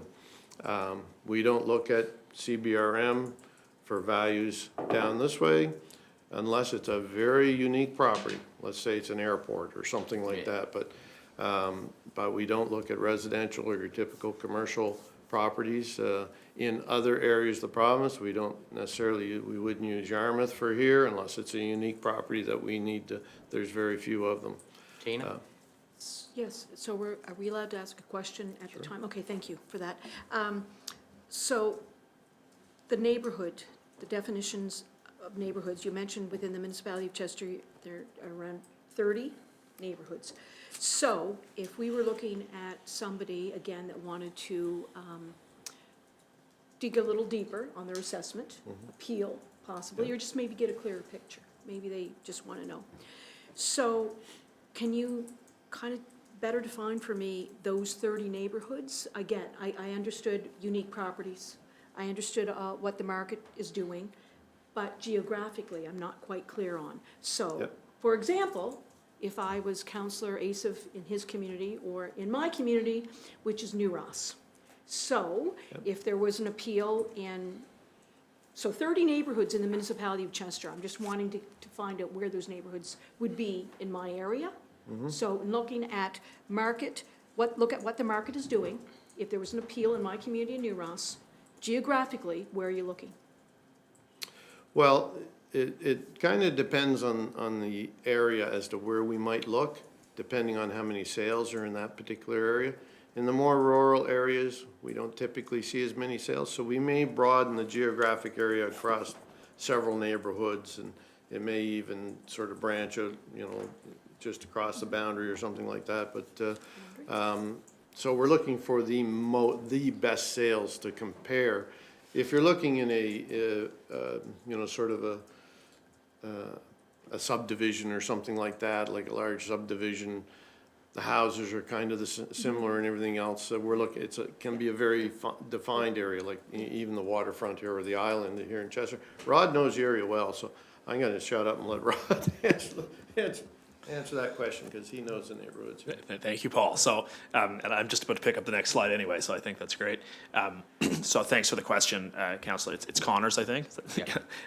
So for New Ross, it would be, I think that the real takeaway, and I don't think I could get into every single neighborhood boundary in Chester, and while I know many of them, I probably couldn't recall all of them. It's been a couple of years, but in the New Ross area, we would look, as Paul mentioned, to a sort of a larger area, because we don't see so much of a defined market in one area versus another. So an area like, Mill Road or New Russell or the 40s, a non-water influenced lot of a similar size would be likely to transact for a very similar price. And that's what we're trying to identify, is what's that underlying sort of locational value in an area. And in a rural area, so I would say everything north of the highway in Chester, those market areas are going to be a little bit larger. There's also a difference between market area definition in a mass appraisal context, how we put assessments on the roll, as Paul mentioned, versus how we would look at it in an appeal context. So when you appeal, part of the purpose of an appeal is for us to take a closer look at your property and how it relates to the specific market data in your area. And an assessor's going to take a closer look at that and say, okay, maybe there are some unique locational influences within this immediate area that the mass appraisal system isn't recognizing specifically for this property. So it could be something that's unique to the property, such as what we would call an appraisal of functional obsolescence. So a very strange floor plan, or the property is very unique. So something that's much more executive or high quality in construction to the area, or the reverse. So much more basic, or sort of something that's like a seasonal property, but it's located in an area where there's a lot of executive quality improved properties. Those are the properties that are sometimes harder to assess on a mass appraisal perspective, because they're different than the typical. So we're making a sort of and the other thing that I would say, here in Chester, that's the most critically important is water influence, especially with what I would call the south of the highway file, or everything here in the village. We all know that water impact, whether it's a view or water frontage, is very impactful to value, or the location directly here in the village is also really, really critically important. Thank you. So I actually have a follow-up question, and it's one, Paul, that you had, to something you had just spoken of, and it's around the sales, or the number of sales that we might see in an area, to be able to do that comparison. So again, I know, difficult question, but so what would define an ample or adequate number of sales in a particular area that would then dictate that you can't do it within what you might have thought would be a geographic area, but you need to go across boundaries of the neighborhood boundaries, I think, if I've got it correct. That's a great question, and something that we run into, very frequently in rural assessment in Nova Scotia, is that we don't have a sufficient volume in the neighborhood. So you have, imagine there's 3 neighborhoods in and around New Ross, for instance, and in one neighborhood we have 5 sales, but in the other 2 we have none. Or 1 sale, and that sale is telling us something that is very inconsistent with what the market is telling us. And so that's when we look to that broader sales evidence to give us some indication of where a market is moving. So we'll either use older sales and bring them forward and get an indication that way, and the other tool is to look to a wider area. So to say, okay, in the entire sort of north of the highway Chester area, we've seen an average increase in sales price over 1 year, at that base year, of say 10%, but in one area we might be seeing 80% because there's 1 sale, but that doesn't mean we'll move the assessments 80% in that area, right? So we're always looking at the broader. When I did the reassessment for this municipality a number of times, and you're always looking at the larger number and then drilling it down to that individual area to determine if there's a difference or if there's not. And if that difference is either higher or lower, we're asking ourselves, why is that? And looking for more data to support a decision. Part of the reason why assessments moved so much during COVID is we not only had a huge increase to market values, as everyone's aware, but we also had a huge increase to volume. And this is what realtors often talk about, because their business is dependent on volume. So they'll say, oh, the market's crashing because there's no volume. But the sale price might be the same, or even increasing a little bit, but the volume's down. What we need in assessment to make informed decisions to move assessments year over year or to follow the market is to be able to establish a trend. To establish a trend, we need volume. So if we don't have volume in a given year, we might make a more conservative decision on how assessments move because we don't have that supportable evidence. We have to be able to defend the assessments. It doesn't serve anyone to put assessment values on the roll at a certain amount and then have it clawed back on appeal because we don't have the data to defend it. So we have to make it defendable, and we have to just sort of follow that market trend as Paul has mentioned. Does that answer your question? Absolutely. Great. And I think just to give you a bit of an example, Rod talked about volumes. Prior to the pandemic, we're probably, for the district, you're probably sitting at around 300 sales a year. So it was 299 in 2021. At the height of the pandemic, it was at 527 in 2023. And it was 464 for the 2024 roll, and it was 333 for the 2025 roll. So we're starting to come back down on those volumes to normal levels. Now, sales dollars, a little different. And I'm just looking at the most common sale of properties or common characteristic are houses built between 1980 and 2000 for residential properties in the district. And the average sale price prior to pandemic, $259 in 2021 for the 2021 roll. For the 2023 roll, $325. Yeah, it's gone up. 2024 roll, $471. 2025 roll, $493. So values are not going up as steeply, but They're still climbing. It's a really important. for that core group within the district, which is the most common group in the district, you're still seeing the trend of, while the volumes are coming back down, the values are still going up. They're not going up as fast as the pandemic, so. And just as we need support to increase assessments, to decrease or to change assessments in the opposite direction, which has occurred in the past in decreasing markets in unique areas, we need a sufficient volume to support a decrease as well. So we often are asked by property owners, when are we gonna go back to reality in terms of sale price? But we'd have to see the market evidence of that, and it would take 1 year because we're 1 year retrospective. So just as it took 1 year for everything to come up, it would take another additional year for everything to go back down if the market supported that. What we're seeing now is sort of a flattening or a slowing of that sale price increase and a flattening of the volume that we're seeing, but we're not seeing a decrease yet, anyway. Yeah, and those numbers I gave you was real data based on actual sales. That's the average selling price. It wasn't what we set the assessment at. That's the actual selling price. Okay, thank you. Should we jump to the CAP assessment program? Yep. Always a popular slide. Yeah. When's it coming off? Well, no, I don't want you to bother asking. You said it, not me. But I'll spend a little bit of time here, and then if there's any questions, we can jump in now or after. I have a little bit of information on the numbers regarding specifically the total assessment roll in the municipality of Chester, and I'm going to provide some context on the slides that are in the presentation as well.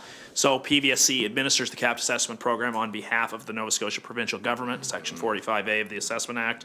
This program places a cap on the amount of taxable assessment for eligible residential property and how much it can increase year over year. Lots of history to the capped assessment program right here in Chester, as many of you are aware. And the program is designed to be spike protection in assessment increases year over year. So while the program was less impactful to property owners in the years leading up to 2020, we've now seen the cap all of a sudden become much more impactful again, and the number of properties that are capped in each municipality sort of trending on an increase year over year, because the cap only comes onto a property when it benefits you. So we have a snapshot of a 2024 property assessment notice here regarding the cap specifically. This looks the same on the 2025 notice. You have these 5 columns. The first one is your classification.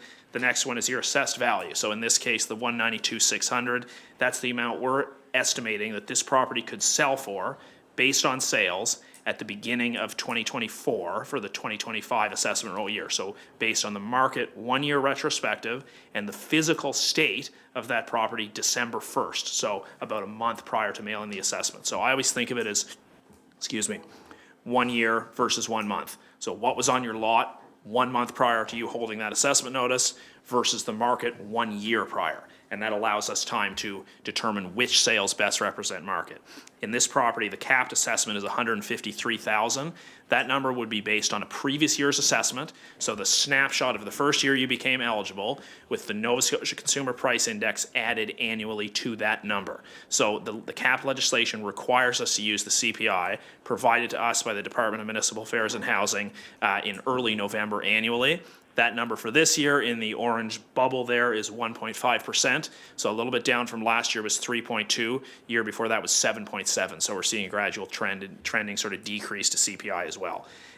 The lower of the two numbers is always your taxable assessed value. So in this case, the $153,000 benefits this property owner. So that becomes your taxable assessment over here on the right side, $153,000. We don't know how that number is being calculated in this example, but we know that it's based on a previous year's assessment, plus any adjustments for new construction that would be added to that property. So when you add any physical changes to your property, your cap gets adjusted as well. You retain all of the benefit of your previous cap, but we're adding for physical changes. The most common is you build, say, a detached garage, this type of thing.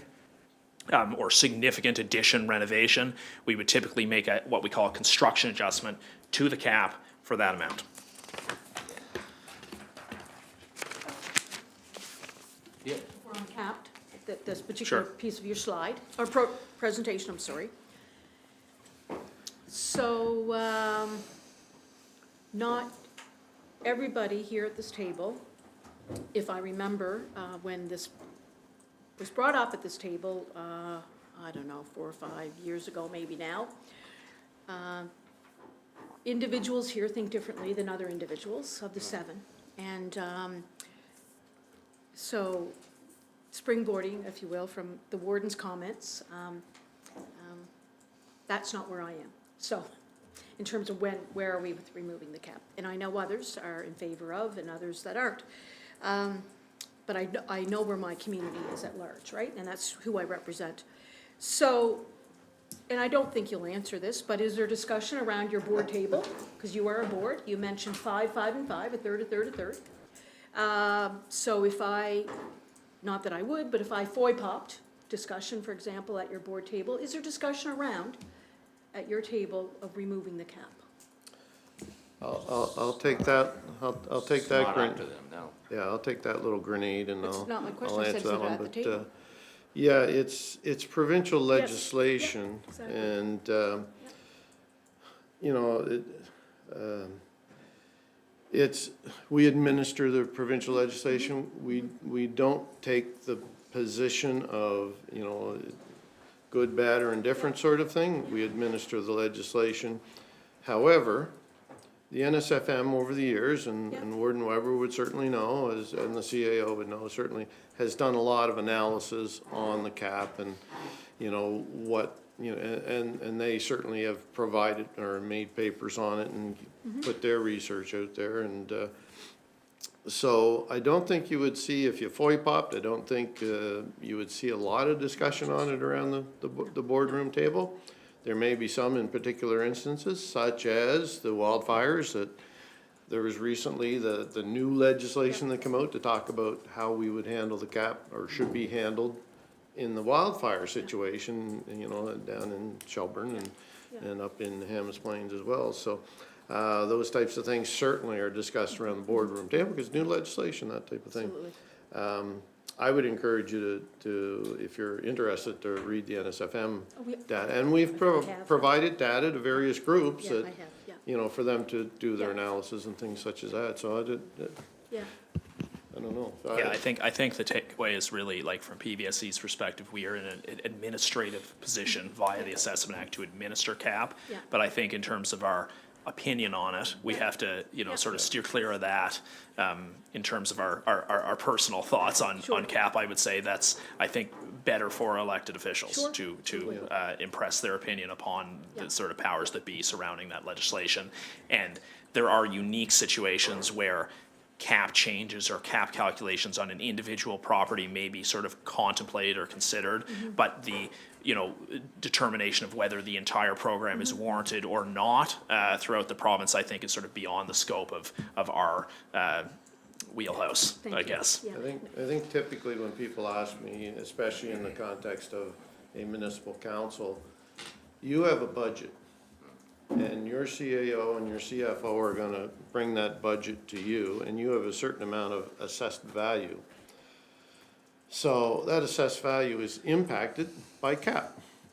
So you have to cover your budget, you have to set your tax rate based on your budget and what you have for, so the formula, although complex, it's fairly simple.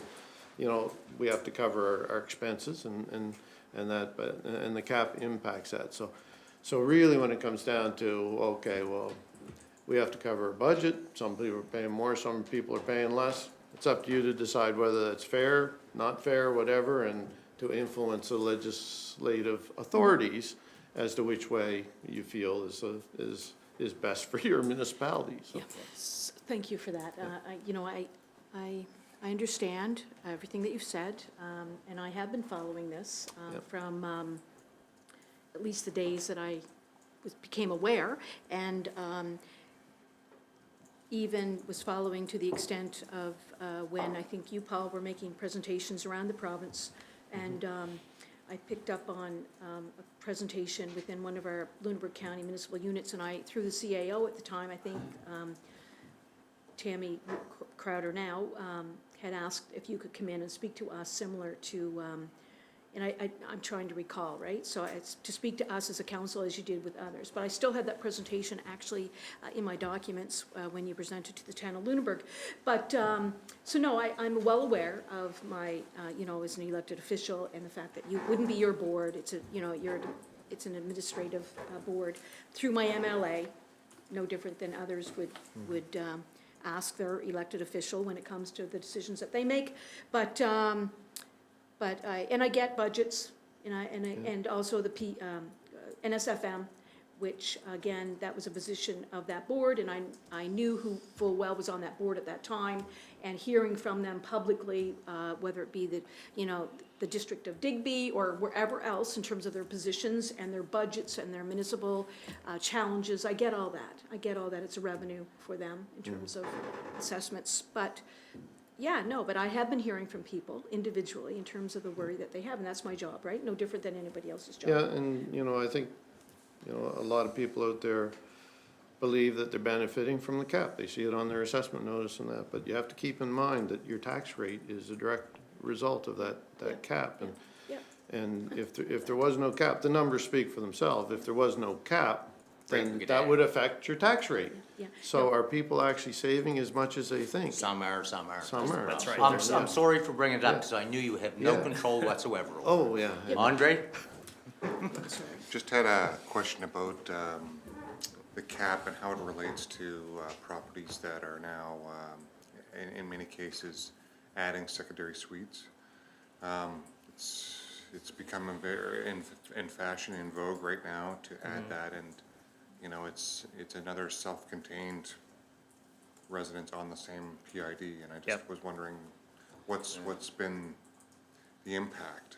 Great question, and I think I believe the provincial program with the rebate, the sort of 40,000 that's available for secondary suite construction, I think that's still on the books as far as I know. Well, that's worthless, because you have to abide by a certain set of rules. I form no opinion on it. That most people are just building market style housing. To rent out either nightly or monthly or for low income person that's a member of there are some fairly strict stipulations I have noted to that program. But in terms of adding a property, like you have a structure on your property, it's a house. Now we're gonna add a second house, maybe a little smaller, and then what does that do? This house maybe is 20 years old, it's enjoying the benefits Yep. of cap because somebody else is paying that tax. And now we've added all this value. What does that mean to their cap? So it's a great question. There's a few things that jump out at me. I think for this example, I'd assume the property is otherwise eligible in terms of residency and ownership. So it's not owned in the name of a business, it's owned by an individual, which is a requirement for cap, and the property owner is a resident of Nova Scotia. So those are both like just requirements for any capped assessment. So let's assume that this hypothetical property meets those requirements. And the other thing I would assume is that adding the unit does not take it over a 3-unit threshold. So if you had a property that was a triplex, just for example, and that triplex owner decided to add another suite either to the building or to the yard of that property, let's say, then that would push it out of the threshold for cap on number of units. So the cap requires 3 living units or less. Once you go to 4, you're no longer going to be capped, even if you meet the other requirements. So you'd come out of the capped assessment program. I think in that sort of in-law suite context where it's a single-family home and they're adding 1 suite either in the basement or a separate building, that would not affect cap eligibility because you're capped up to 3 units. And the degree to which you rent that unit or how you rent it would not be likely to determine cap eligibility either, unless there was a classification change.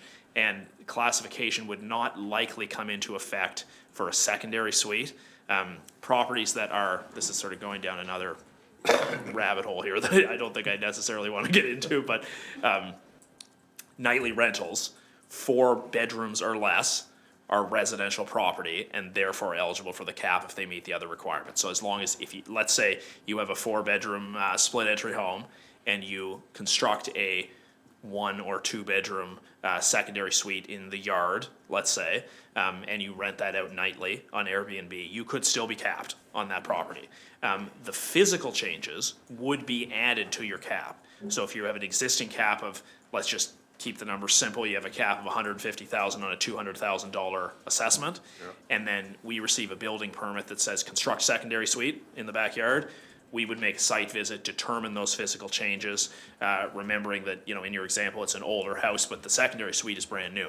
So we're gonna add what's called a cap construction adjustment to the cap. So very, very likely in almost all scenarios, the property would still have a capped assessment, but the cap would be larger based on the construction that's been added. So basically, we take your old cap, we add the CPI, we add a construction adjustment for the physical changes. Same as the garage. Exactly, same as the garage example. It's exactly the same thing, doesn't affect eligibility. Okay. Yep. Okay, let's move on. Move on? Yep. I Oh, won't- Abdallah, sorry. Yeah, I know you can't speak to the policy, that's your, but you guys have a lot of knowledge. I'd just like to know, what are the pros and cons of the cap system? I think that's a fair question, with your knowledge. Oh, boy. Well, yeah, there's a lot, and we could spend the whole day. And Well, I'm sure- just just give us the Well, Reader's Digest version. I think I kind of alluded to it before. Yeah. I think a lot of people think they're saving money on the cap when in fact they're not, because their tax rate would be higher. Because in another environment, you know, without the cap, you've got a higher assessment amount. That's the numbers. I understand.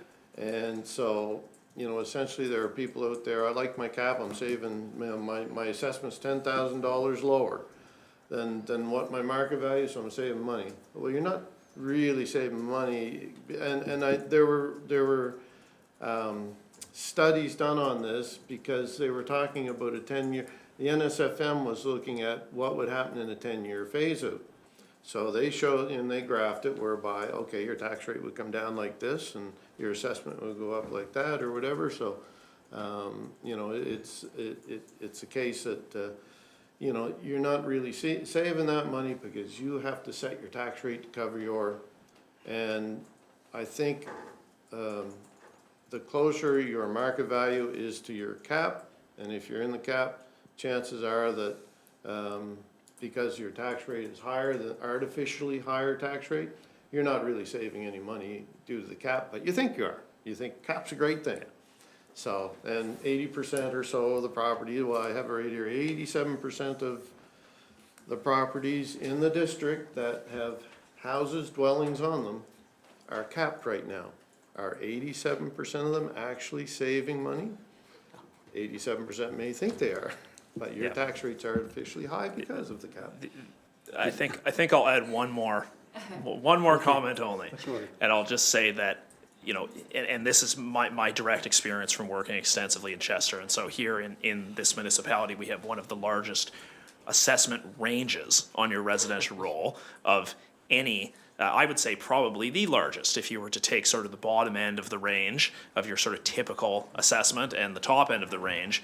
This is one of the largest spreads in the entire province, because we know, like, Peninsula Halifax is one of the only areas with higher values than here on the peninsula. And those properties, you know, the lower end of properties in Halifax would not be as low as the lower end of assessments here in the municipality of Chester. Cap is percentage based on a previous year's assessment. So it's regressive. It's a regressive tax policy in the sense that the benefit is greater to those with larger assessments. So those with larger assessed values have a larger percentage benefit, are being sheltered more by the capped assessment. So if you have a $5 million assessment and a $1 million cap, then we can all imagine the amount of that sheltering versus, you know, some would say the folks that the cap is intended for, where you have someone in a, you know, 1970s manufactured home that is assessed for $30,000 and is capped at $25,000, which seems great for that property owner, but the number of sort of sheltered taxable dollars are of greater benefit to the larger assessments. So it's to a certain degree regressive, just on the math. But again, I think I form no personal opinion, but that is a fact, I would say. The pro, I forgot the pro. Yeah.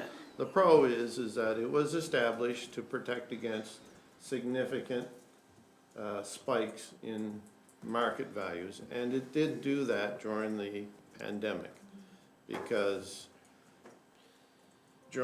for the 2024 roll year, your market value assessment, like the lift based on market value would have been 24.7%.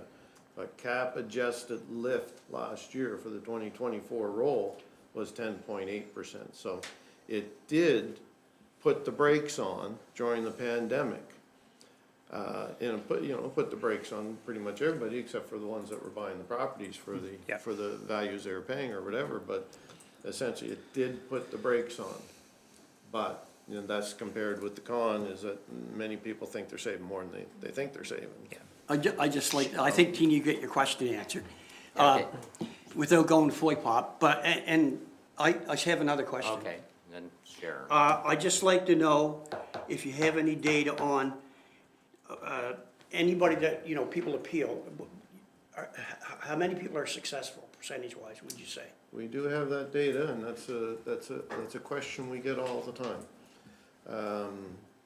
So last year for the 2024 roll for the district, 214 appeals have been completed in full. Last year, 85 were adjusted for whatever reason. Some may have been adjusted for a little bit now. Those are the ones where, you know, property owners we'd be talking to them and they'd say, okay, well, my data, you know, I don't have that 2 bathrooms, I only have 1. Or no, I got rid of that garage, you know, years ago or whatever. So it can be adjusted for any reason, even for changes in names and things like that. But not the value adjusted for changes in names, but on appeal, we can make changes. So all that stuff gets included. So 85 out of 214. The year before that, 185 completed, 55 were adjusted. So that's where. Yeah. So in the municipality of Chester, 30 to 40% over the last 2 years. That's slightly above the provincial average, which is about in the high 20s, about 27 last year or something like that. 25 to 30 is pretty typical. Is very typical for the province, sort of, and that's consistent throughout. Does it usually go down, or sometimes it goes up, I assume?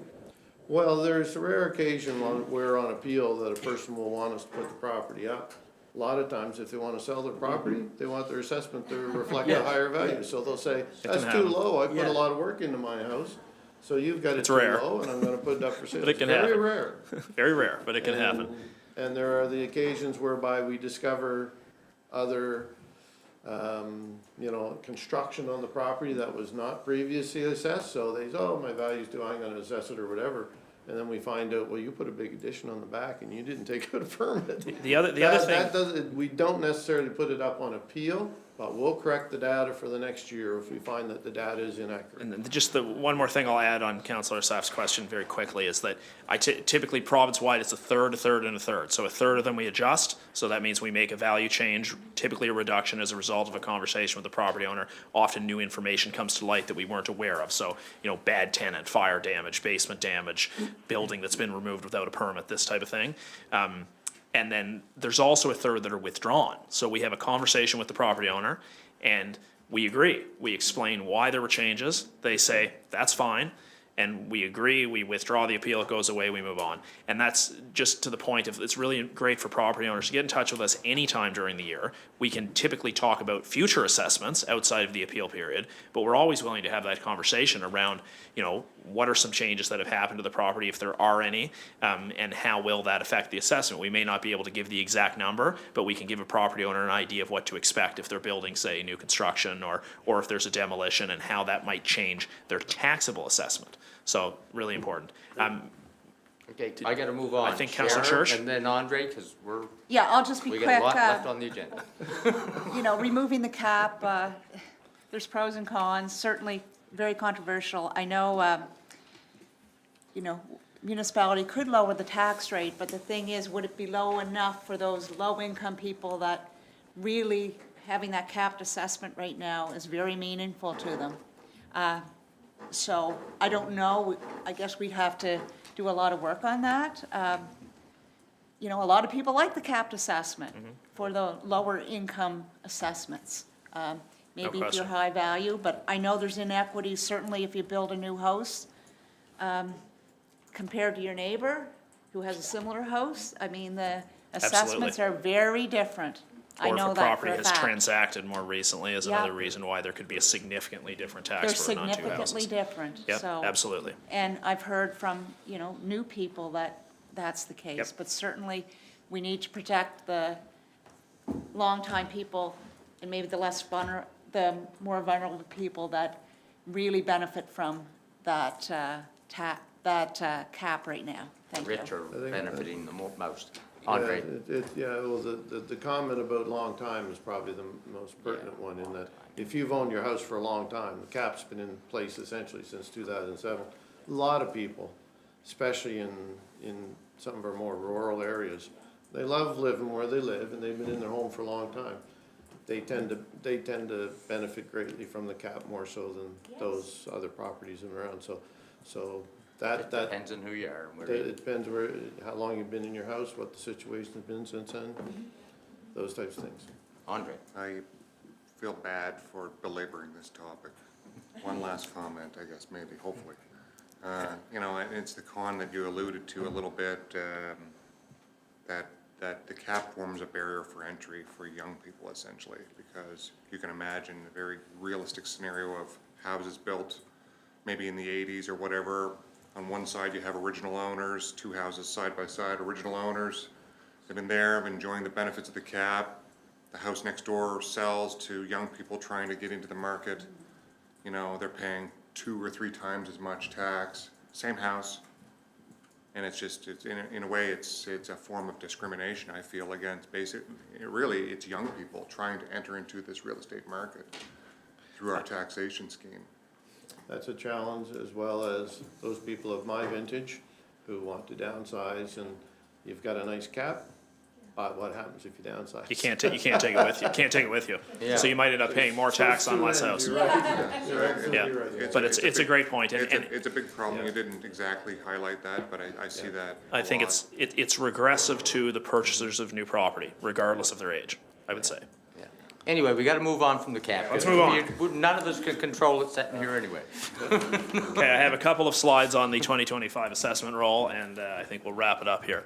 So I'm not going to spend a lot of time on this slide. This is just talking a little bit more about, really the point of this slide is around, we're reflecting market conditions from 2023, 1 year retrospective, physical state data as of 1 month ago. I think we've covered that a couple times already, so I'll move on to the numbers if you don't mind.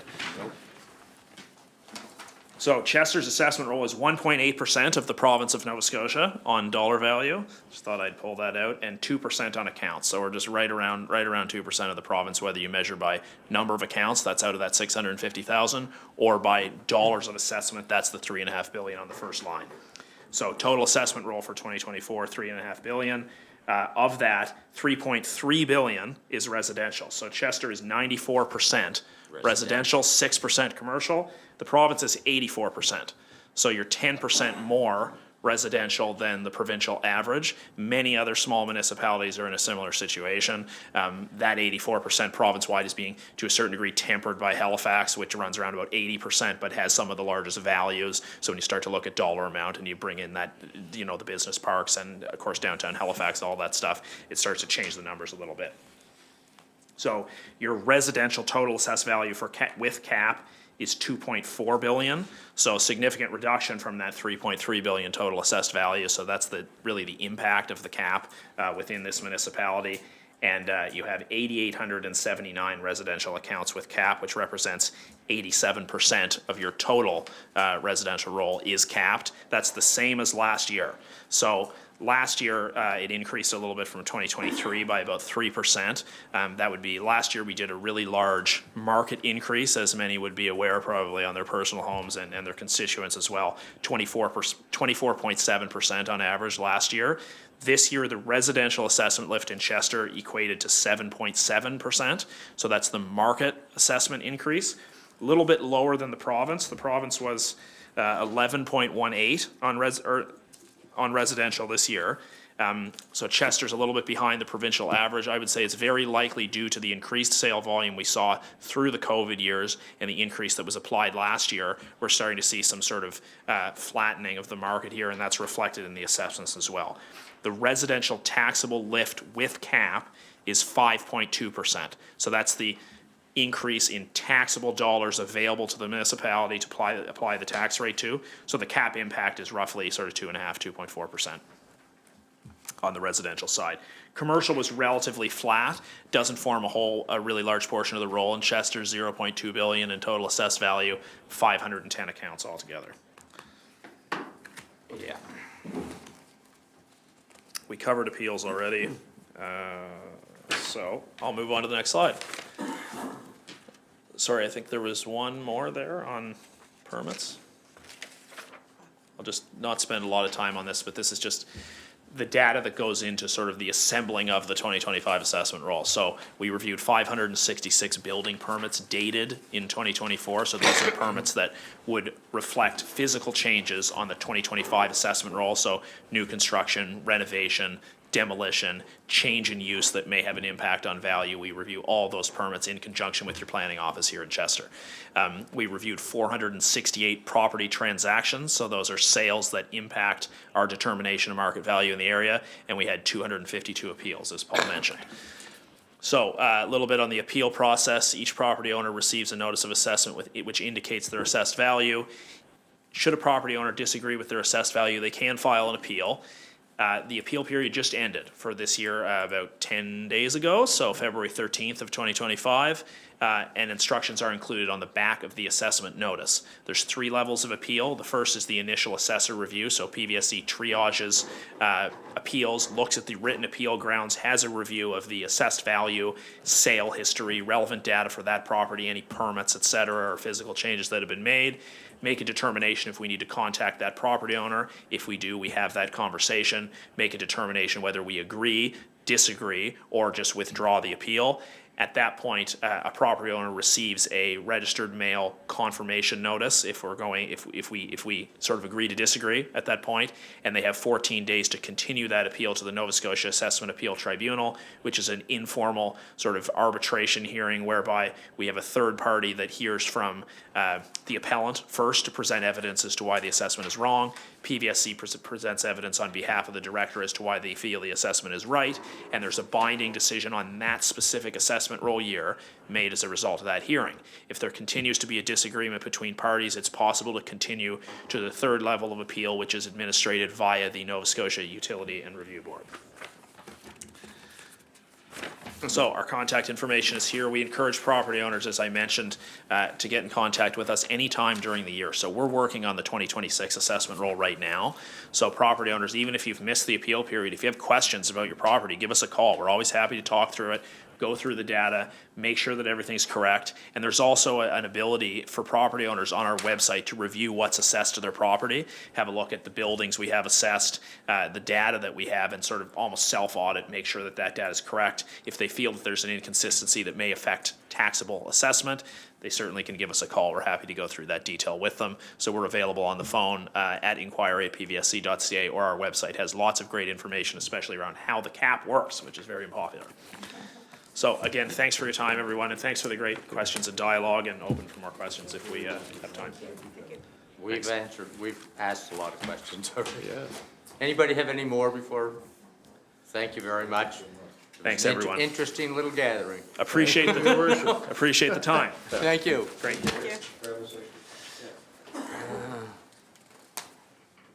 So.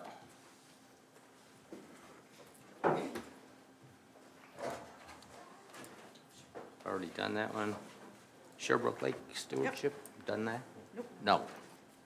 Okay, 10.2, Sherbrooke Lake Stewardship, Community Development and Recreation.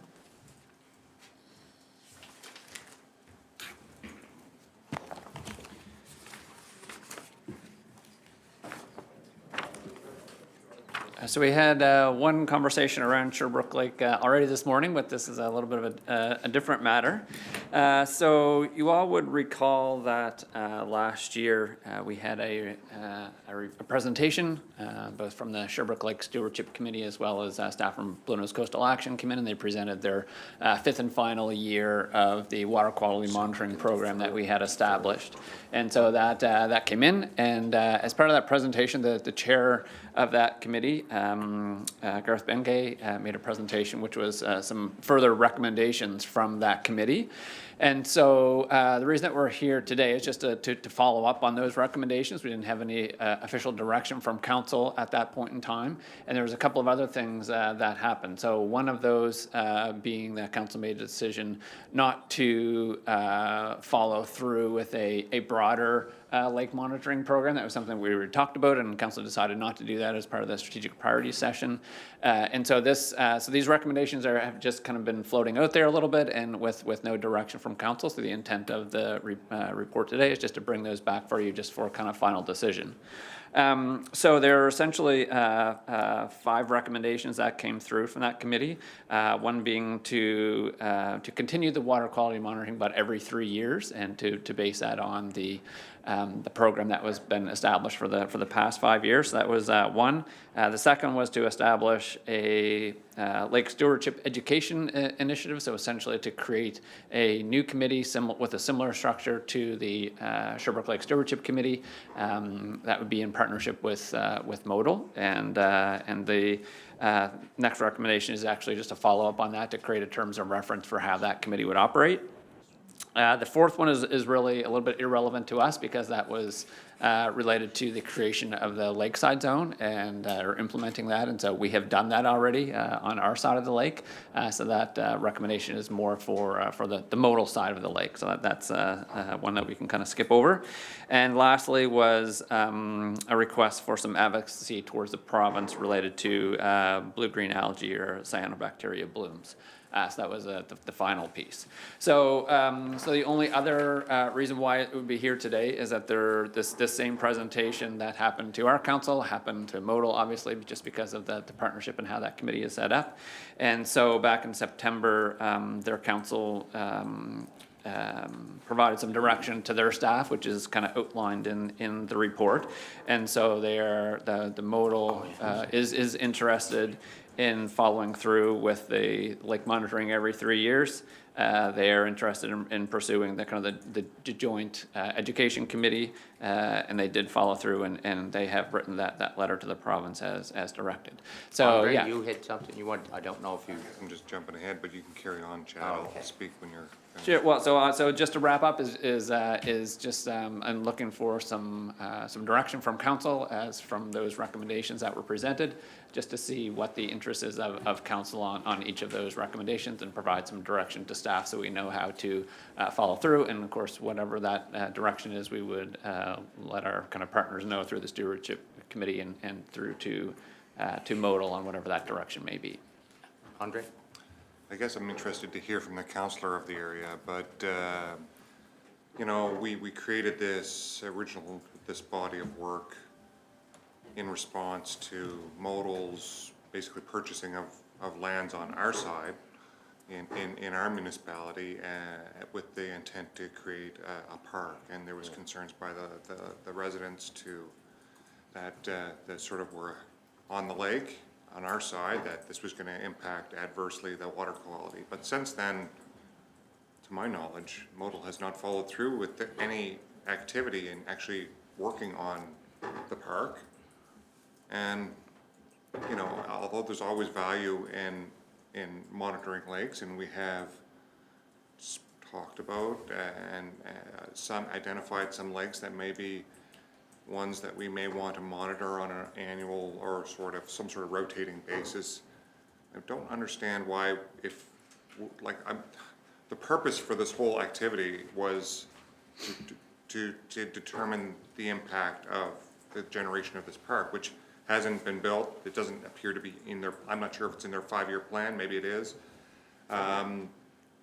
We have the baseline now. You know, how much work do we continue to put in to monitoring this lake, and for what purpose? You know, and how is it? You know, I understand the value in, you know, having an inventory of our lake health municipally, you know, and identifying some of our sensitive lakes, important lakes, and on a broader scale having a discussion and putting in place a plan to assess our lakes. And, you know, having a contract with some third party to do that, and there's value in that, because as we develop out near lakes, no matter if it's a park for Modal or if it's just somebody acquires a piece of land and does a extensive development, there's always brings the question of what is the impact on this freshwater source. We have that, it happens all the time.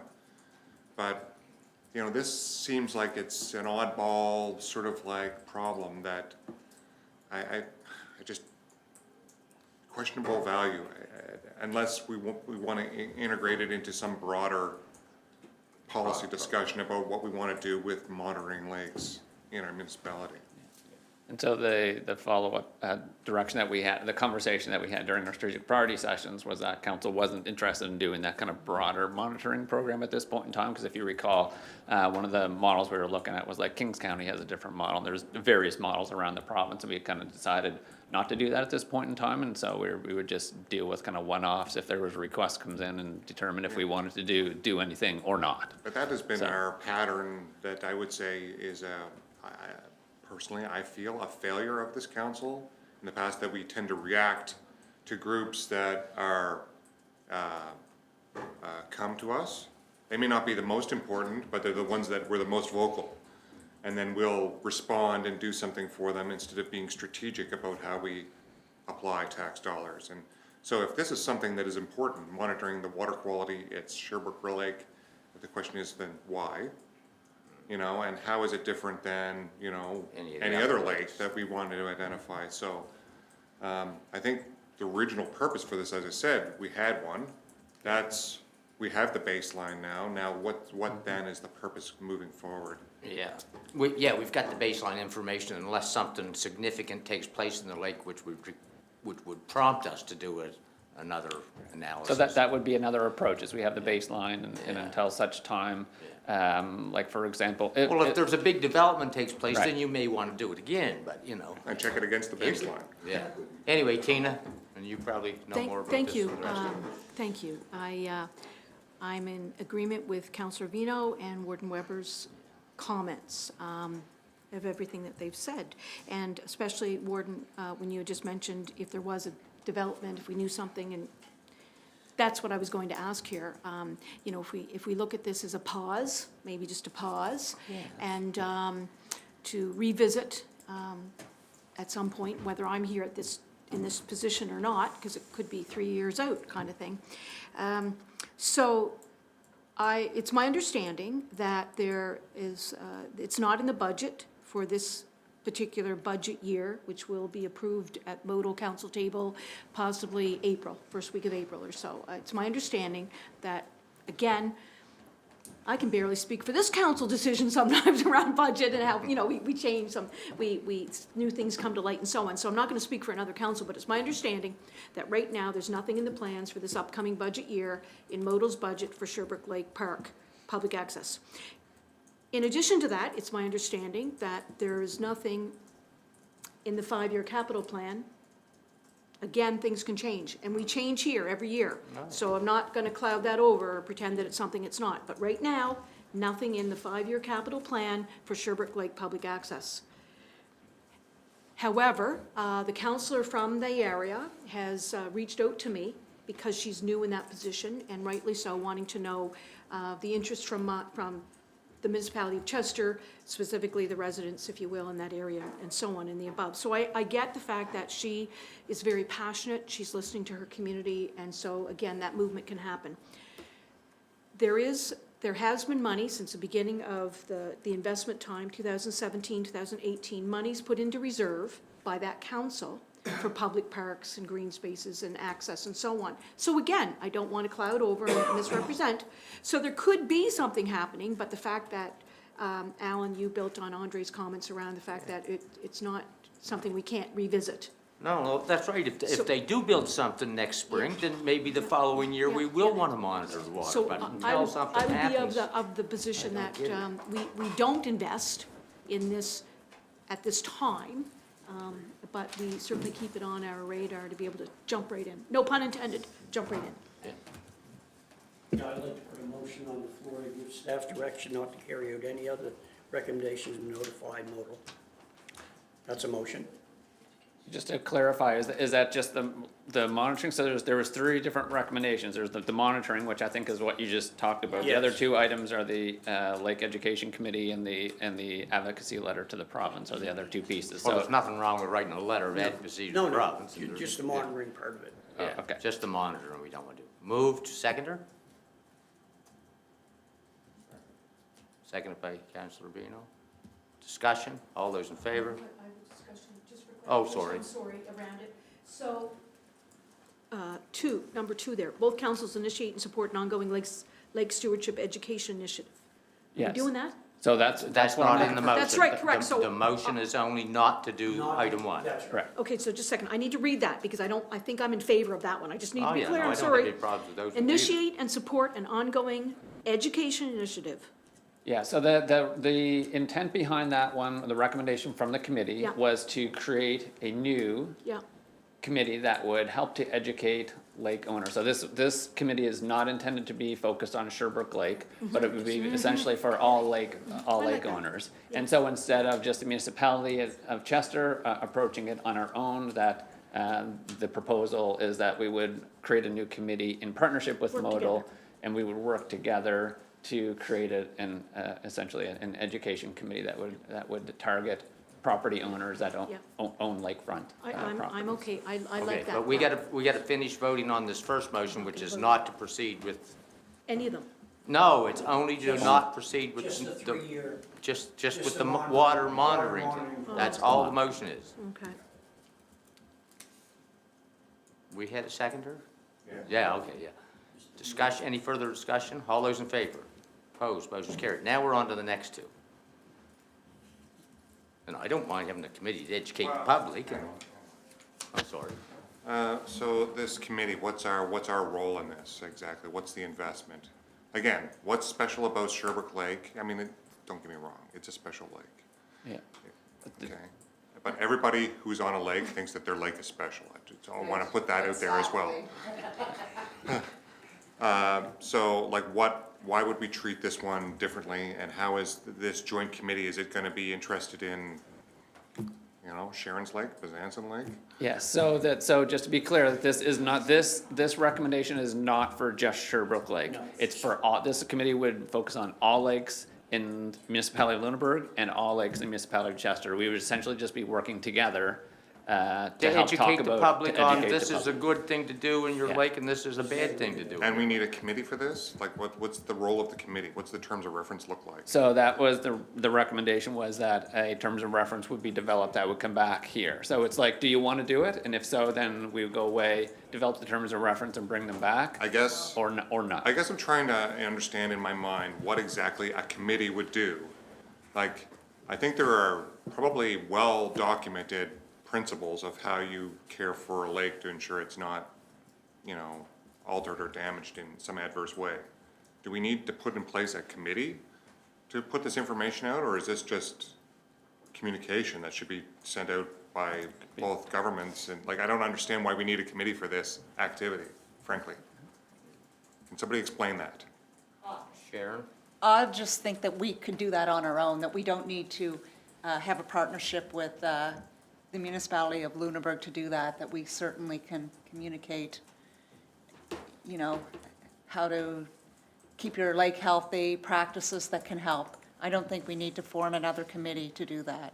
And so I think, just for a little context, with the Sherbrooke Lake Stewardship Committee, as part of their terms of reference, there was a piece, an education piece in there. So if you recall, every year when we would do the annual monitoring report, we would put together a 2-page report that would come out that would summarize the data. And there would be a portion of that, the backside of that would be some education for lake owners. So, check your septic systems, don't, be conscious of buffer zones between the lake, ensure you're not applying fertilizer and, and all those kind of things. So, so that was the idea, was to take some of that and expand that. But could some of that be done in-house? Yeah, that's my thought, so. Yeah, so it's, yeah. Tina? Thank you. I'm not convinced that there wouldn't be value in a committee. I'm trying to think really quickly on the roster of our committees and the great work that they do. And there are committees that are formed that we don't even hear from, ever, at this table. But this committee, even if part of those terms of reference, that they meet semi-annually, the committee, maybe the staff are meeting and the communication officers are working back and forth. But I'm not ready to throw out the idea of a Lake Stewardship Education Committee, MODL and MODC. I'm not ready to throw that committee out just yet. I'm not, and I know that I'm only one, so I'm not sure if anybody else is, Andre would like to speak, because I'm prepared to put a motion on the table, actually, but I'll let Andre. Yeah, and I guess I don't know. If I knew what the terms of reference were, I might have a better idea. Andre? I'm ready to throw it out. We have enough committees. It all takes staff resources to manage all this committees and do this, and we don't need a committee to communicate the principles of stewardship on a lake. We can just send communications through our normal channels, and, if we ever wanted to invest in this, it would be better doing the lake health inventory. If that was something we wanted to do, but wasting time gathering people together to talk about things that they knew 30 years ago, what for? No, absolutely not. I will vote against it. We got enough committees. Hey, any further, sorry, Tina? No problem. Thank you, Councillor Vino. Respect your thoughts and your position on record. And I am going to put forward a motion, and I will request a recorded vote at this time. So looking at the wording here, that both municipalities adopt the following motion, 2 and 3, obviously. So my motion would be that MODC adopts and puts forward the wording in, on my screen, 2 and 3. Both councils initiate and support an ongoing lake stewardship education initiative targeting lakeside property owners to help them understand the actions they can take to protect lake health, and that the terms of reference be developed in partnership with both municipalities for a new committee with a focus on fulfilling the above recommendation. That's my motion. I'll second that motion. Moved and seconded. Discussion? I think we've heard some. All those in favor? Opposed? Motion is defeated. Good. Alan, what was your vote? No. No, okay, good, on record. Yep. Okay, So is that it? So the last piece was just the letter of advocacy to the province to, just related to the blue-green algae and cyanobacteria blooms. So that's listed there as recommendation number 5. So does council want to send a letter to the province to Well, I encourage can't that work to imagine why we continue? wouldn't. Yeah. Okay. I'll make a motion that we send a letter to the province. Moved, seconded. Moved by Councillor Bremner and seconded by Councillor Vino. Discussion? All those in favor? Opposed, motion's carried. Thank you, Jamie. Okay, so just before we're getting fairly late in the day, so I get a couple of things here that there's a good reason to remove and not deal with. Draft letters to Minister Hellman, climate change and coastal protection. Clarissa wanted to be part of that, so there's no urgency to it, so we can take that off and wait till she gets back. 12.1, fire services, or the fire, and then 12.2, that's because Bruce isn't here, so, and again, it's not urgent, so unless somebody has a problem with taking them off, we'll take them off. And, yeah, that was it, I think. Yeah, yeah. Okay, so we're moving on then to 10.3.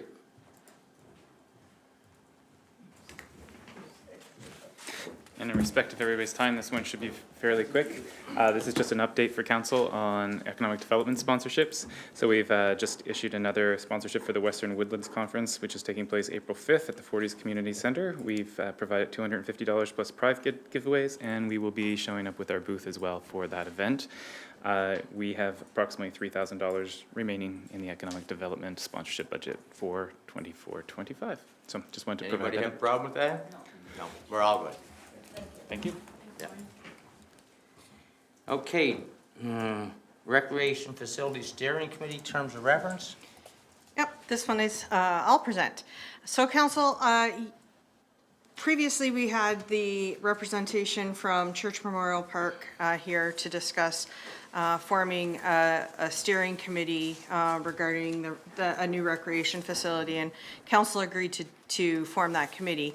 But the terms of reference that were provided to you were not our normal sort of terms of reference for a committee, so before we advertise, we wanted to bring back the terms of reference. It is probably going to be a ad hoc kind of term-limited, time-limited committee, so we probably don't need to do it as a formal policy, but we did want to get a motion from council to approve the terms of reference regarding the committee. So what we have done is gone through and identified the activities that the committee will be tasked with, the composition of the committee. Pretty much most of the positions on there are determined by virtue of their position on another committee. I would say that the ones I would point out, so we have the warden and 2 councillors, so the nominating committee will have to get together and nominate 2 councillors to be on this committee. The board of the Church Memorial Park Board of Trustees, the chair and the treasurer would be appointed by those committees. The public citizen original special interest group representative, so we would look to have a representative there. Amanda Gwynn Timothy was the person identified by that group. The representative appointed by the Chester Minor Hockey Association and by the Curling Club, we would just look to send a letter to them to confirm those representatives. We would reach out to Forest Heights principal to have them appoint a student representative, and then you have 1 member at large appointed by council, so we would advertise for that member and come back to the nominating committee with the applications for a recommendation to council. And then the chair of the Chester Municipal Recreation Committee is also on there, so that means that we have 11 voting members to that committee. And then ex officio, you would have myself and a project manager from our staff team. And then other resources would be provided as needed. Proposing that the monthly meetings or as required.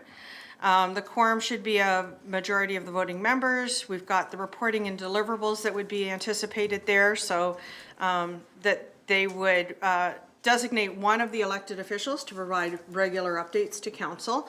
So that can be done at the committee level, and then there would be a final concept plan with recommendations submitted, and we chose 18 months within the formation of the committee, and then if we need to revisit that, we could revisit that as we go along. And that they would serve for a term of 2 years until the final report is submitted. And so the rest of it, I won't go through. So we're just looking for a formal motion to approve this committee, and then we can start the advertising Start the order. process. Yep. Moved by Councillor Asa. Second by Councillor Church. Discussion. All those in favor? Opposed? Motion's carried. Okay. Letter from Denise Dodge Baker regarding Forties community sign relocation. Well. Hmm? So Yeah, I guess. the concern is that the sign is in the wrong spot. It was an issue that there was a staff report brought forward to council in 2018. So we haven't included that at this time. If council gives us direction, we could include that report for your information on the next agenda, and we could bring this back Well, forward. I don't remember what was in any 2018 report. Yes, Tina? Certainly speak to it a bit here. And so I think the only individuals maybe, actually, Andre, I don't think you were, no, you weren't. No, Andre was not on council, nor Councillor Bremner, nor Councillor Coolin. So, yeah, that was I brought it to council on March the 29th, 2018, under new business. And I brought it forward because there were certainly questions in the community around the signage, because that's the visible part. The first thing that we see is the signage. But since then, since 2018, every year when our waste calendar goes out, for example, what I do here is, well, where's the Charing Cross? Like, where's that identified, right? So, because things can't disappear, right? And I'm at a loss for words to answer because I live in the community, I'm from the community, grew up in the community, went to school in the community, and the Charing Cross existed. And the 40s boundary sign is, I'm not saying that it's not in the right location, but it's not in the same location that I've known, the majority of my 60 years. I'll be 60 this year. So March 29th, I brought it to council.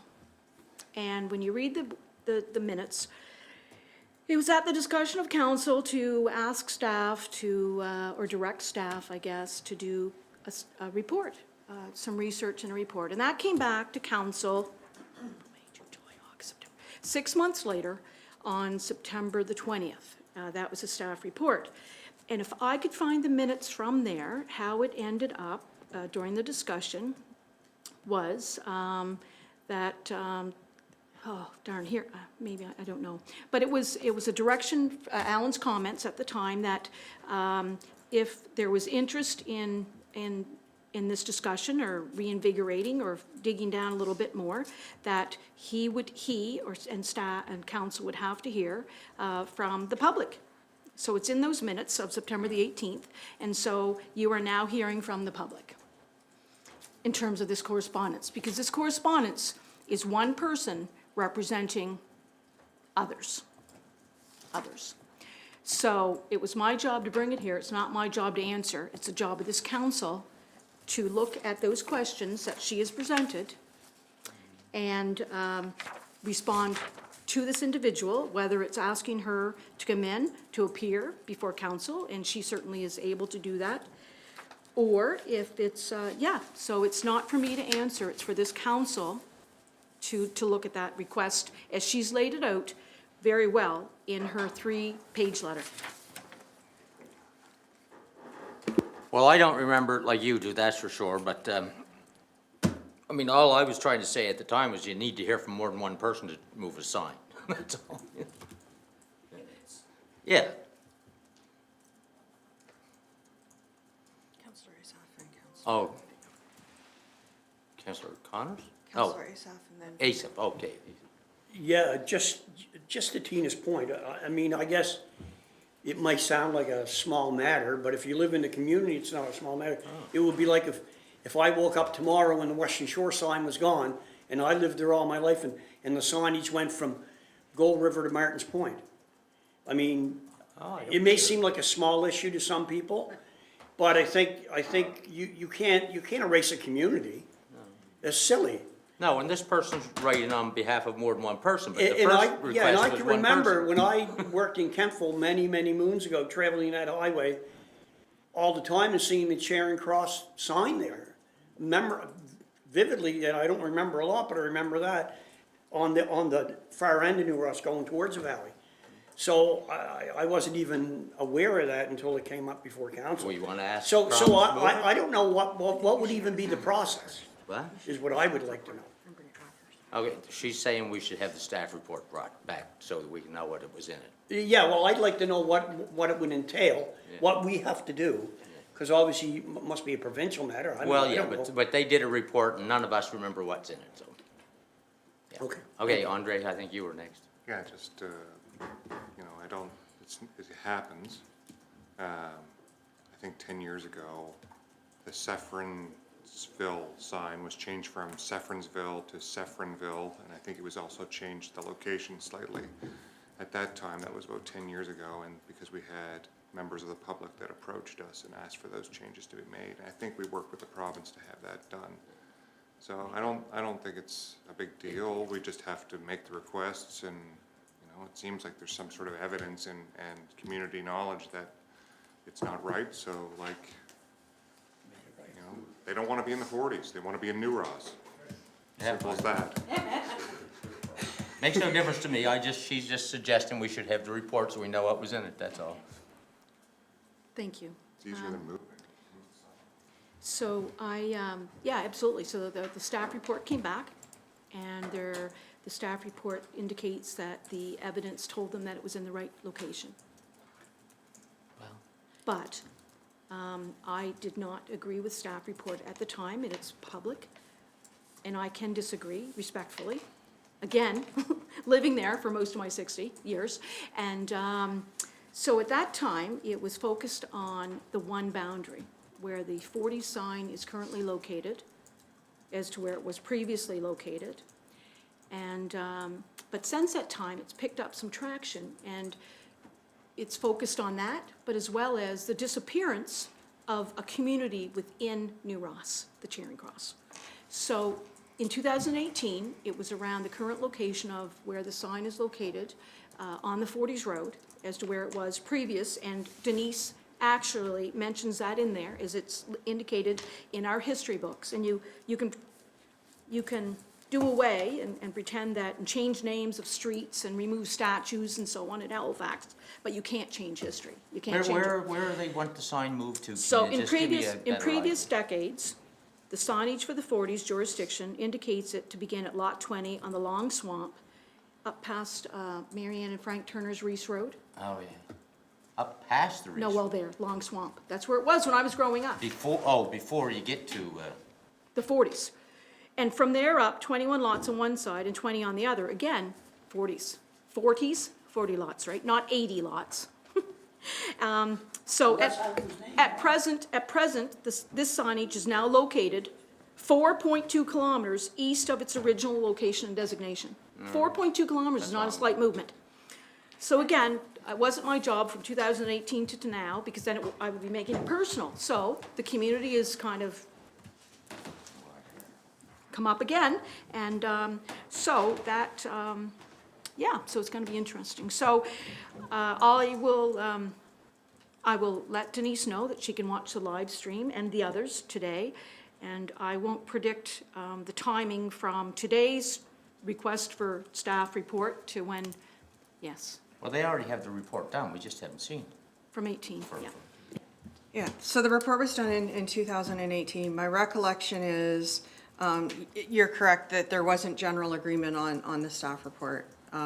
But the issue was tied up into a larger issue of community naming and community names that happened with the civic addressing back in the early, I don't even remember when it was now, late 80s, early 90s, I think it was.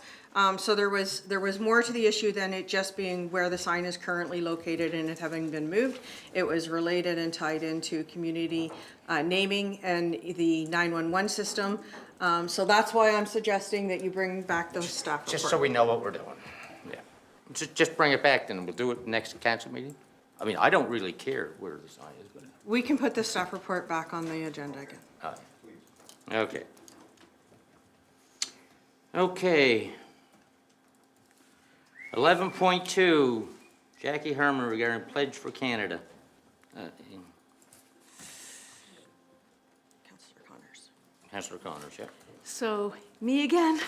So I'm thankful to individuals and groups and so on that are proactive and do reach out, and she did. She's a very community-minded individual in New Ross, in the Charing Cross. And she reached out, and I just forwarded that along to Tara and Pam to place on the agenda, because I think it's important for us to know as individuals who then have further conversations with our community groups and individuals, and, you know, we go to church and we go to community suppers and so on. So I think it's important. And I know we're hearing about this a lot, Pledge for Canada and so on. So I suggested that we put it on a public package so that people could then reference that and carry it forward on their own accord. So thank you for putting that on the agenda. So we're looking to just make it available to the public so that they can, yeah, well, I don't have any problem with that. Did you want it on the website or just through the agenda package? Oh, sorry, the website. So, you know, maybe in the next newsletter too, we might, you know. Just let people know that it's here. People know that it's there? Yeah. Sure. Okay, anybody get a problem with that? Okay. Okay. Forest Heights Community School regarding Council Merit Award. You're just thanking us? Do you want to do this one? It's a thank you for the merit awards in the past, and they just want to confirm that you want to move forward. Originally, it was a $500 Yeah. bursary for one person. Yeah. And a number of years ago, council changed that to 2 bursaries at $1,000, one for a student going to community college, and another for a student going to university. So we just want to be sure that you want to continue with that, or did you want to make any changes? Do we want to continue? I mean, yeah, yeah. Keep going. Okay. Yeah, where am I?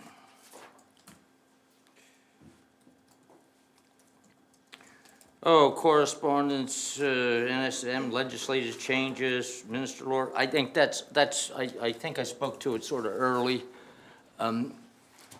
You know,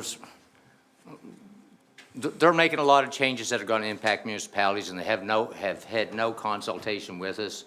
And what basically UNSM have been doing, and the direction they were given last night, in a general sense, was that they want to sit down with the province and tell them this isn't the way you go about business.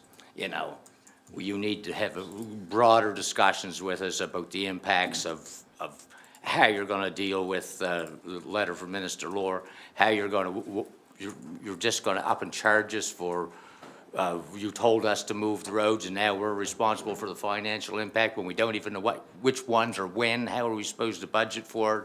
Like, so they just want to have that general discussion with the province before it's too late. And they will be drafting a letter that they want me to sign, well, they want every municipality in Nova Scotia to sign to the Premier. I haven't seen it yet. We had the discussion about can we take it all back to council first. For the most part, timing is not, it doesn't make that possible because some of the councils, they meet all different times, you know, and we don't have a month to do it. So sometime within the next couple of days, I'm going to receive that piece of correspondence that they're going to send to the province. They're expecting me to sign it. You know, I mean, I can email it to you first, but I mean, I can't, yeah, but I can't, we can't hold a special meeting just to sign the letter, which I already know it's on in it, is that we're not happy with the way you're going about things. You need to talk to us and have consultation with us. Yeah. Okay. Counselor Yourself has. Oh, sorry, Yeah, Councilor. I just, and I agree wholeheartedly with the letter. But everything that I've seen so far, and I'll be frank with the Houston government, is that the only way he'll change anything, it's not gonna come from NSFM, it's gonna come from the public. Like what happened with the Auditor General, that he backed off of that, and because of public pressure. And unless he gets public pressure, and I don't mean public municipal pressure, and I don't know how that would ever happen, but, I mean, we can send a letter, absolutely, but I just think he's hell-bent on doing it, and if he doesn't hear from just from what I've seen, the province doing over the last 3-4 months, unless they get public pressure against something, they're just gonna bulldoze ahead. Yeah. Well, I'm all in favor of the letter. Yeah, well, we're just Wanted gonna to say send the it. letter, then we're gonna try to meet with the premier and some of those people and have the discussion in a broader context. Will more happen after that? The public are already, we just heard from this morning on the one issue, yeah, they're gonna hear from more people. But we gotta start somewhere. Yeah. Thank you. Two things. So we're discussing it here in a public forum.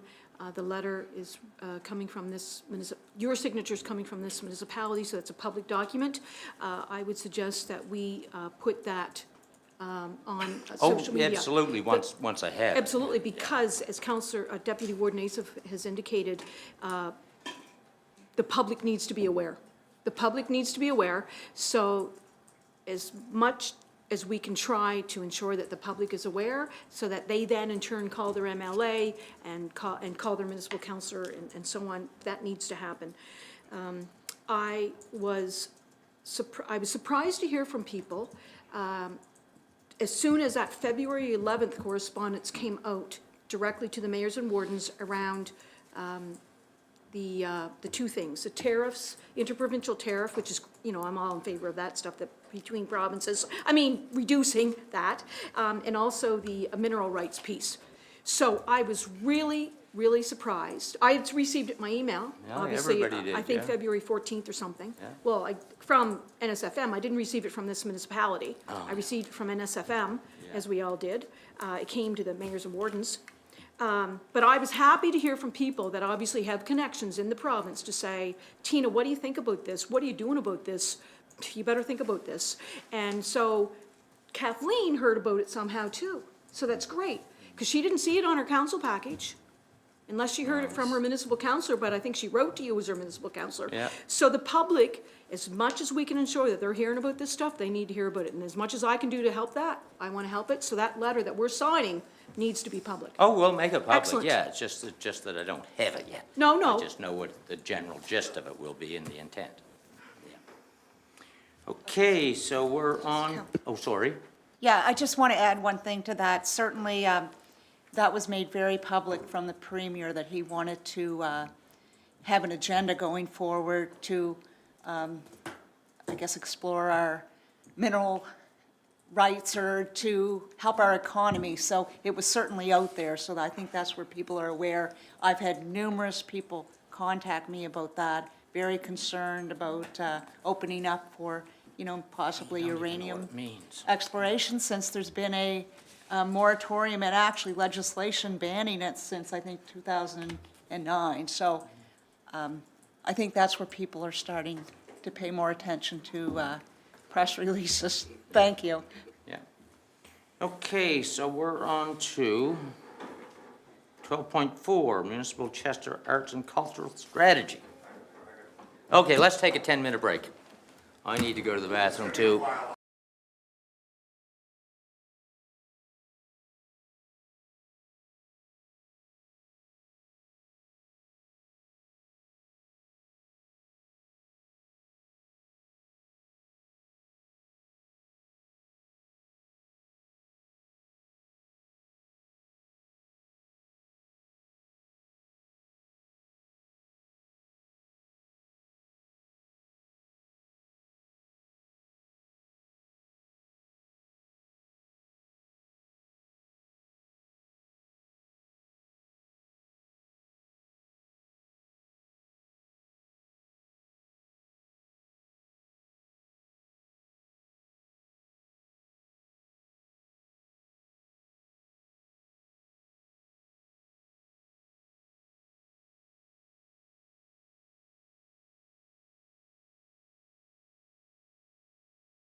Okay, we'll call it birthday to you. Happy birthday to you. Happy birthday, dear Andre. Happy birthday to you. Yay.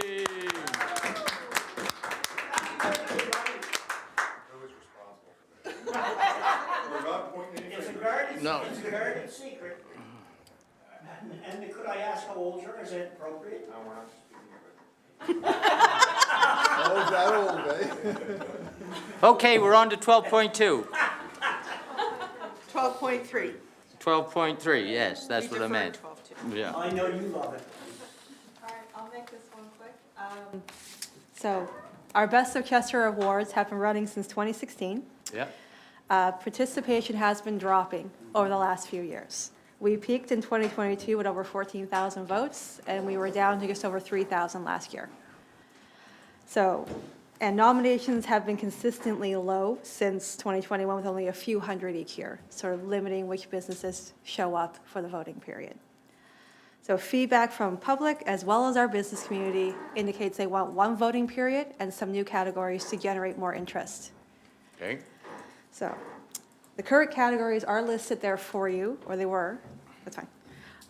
So in response to the feedback, I reviewed some Best of Awards managed by the Coast, Annapolis Valley Chamber of Commerce, and the Grapevine's Best of the Bunch, just to get some other ideas. So I'm recommending 9 new categories, which are listed there, and changing 5 just to kind of make them a little more clear and up to date. Did you want to go through them one by one? Nope. Okay. Nope. So are you talking about keeping the ones that act and Yes. adding 5? No, adding 9, Adding 9. making a few changes to some current ones. Yeah, because the current ones are, there's a lot there. Well, I'm asking to bring us up to 30 in total. Yeah. More categories than we have businesses. Now, you may just give There's some everybody fun more. ones in there too, and some we haven't acknowledged before. And also recommending one voting period that runs the last week of May and first 2 weeks of June to engage our seasonal and year-round residents, because it's usually done before most of our seasonal residents get back. So to help the voting process, our voting page would be broken down into the categories with a short definition and a drop-down menu of corresponding businesses, similar to our business directory right now. So voters would also have the option to submit a business that isn't listed there, also updating our business directory. And the last thing I wanted to add was a Hall of Fame category. So if a business happens to win their category 5 years in a row, they're retired as a Hall of Famer, receive a Hall of Fame plaque, but are still mentioned every year. And then after this year's Best Of, we would evaluate our success and see if we've whether increased. it made any difference or it didn't, yeah. Tom? Thank you, Warden Weber. I make the motion to take option 1, direct staff to proceed to the upgrade of the categories in the Best of Chester Municipality Awards and make changes to the voting period and add the option of Hall of Fame winners. Thank you. Seconder? I'll second that. Discussion? All those in favor? Opposed? Motion's carried. Thank you. Okay. Okay. Chester Arts, Well, Municipality of Chester Arts and Culture Strategy. Municipality of Chester Arts Cultural Strategy. So, yeah, it's, so to give a little recap, council originally approved this work in 2022.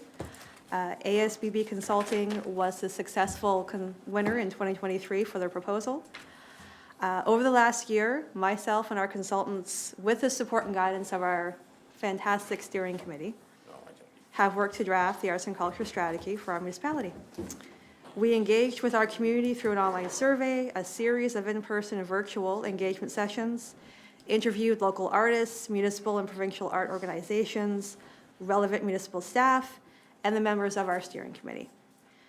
We reviewed arts and culture strategies from around the province and nationally, and council received a snapshot of our work last September in the What We Heard report. Since then, we've, in my opinion, successfully drafted a comprehensive 5-year arts and culture strategy for our municipality. I get it, better. the motion might have been tied. Tina didn't vote at all? Correct. Andre voted, and you didn't vote. Andre. And Andre voted against it. Counselor Gano voted against it, so it was, I think, The motion 3 was to defeated. 3, and so it was defeated. Yeah. Okay. Sorry. Which means we need some direction on, do we What are we continue gonna with do? status quo, or do we still want to continue with Best of Chester? Continue with the way it is? Well, it was defeated, and that's, yeah. Yes. No, I think that maybe we need to look at it, and if it's dropped off from whatever, many thousands down to 3,000, maybe we need to look at doing a complete overhaul of this whole thing, because slapping more categories on it isn't the way to go in my view. It just seems like, in my view, actually, the numerous categories is part of the problem. It's just so many. What did you hear from, you say you consulted with the business community? Yeah, there were some that are missing, and they wanted a few new fun ones just to add some interest. So that's what I put together, and they were recommending one voting period. And later in the year, it's been very early previously, so later in the year to engage everyone. So that's what you heard from the business community? Yeah. I think we need a revamp. It just, I look at staff time and a lot of that too, but the categories just are just, there's too many. I think we need to look at it, to restructure the whole thing, maybe a different idea. Or do away, we can see it going down, down, down. And I don't know the value. I mean, I know you want to recognize your businesses, absolutely. But I know, we could, perhaps recognize a business a month in our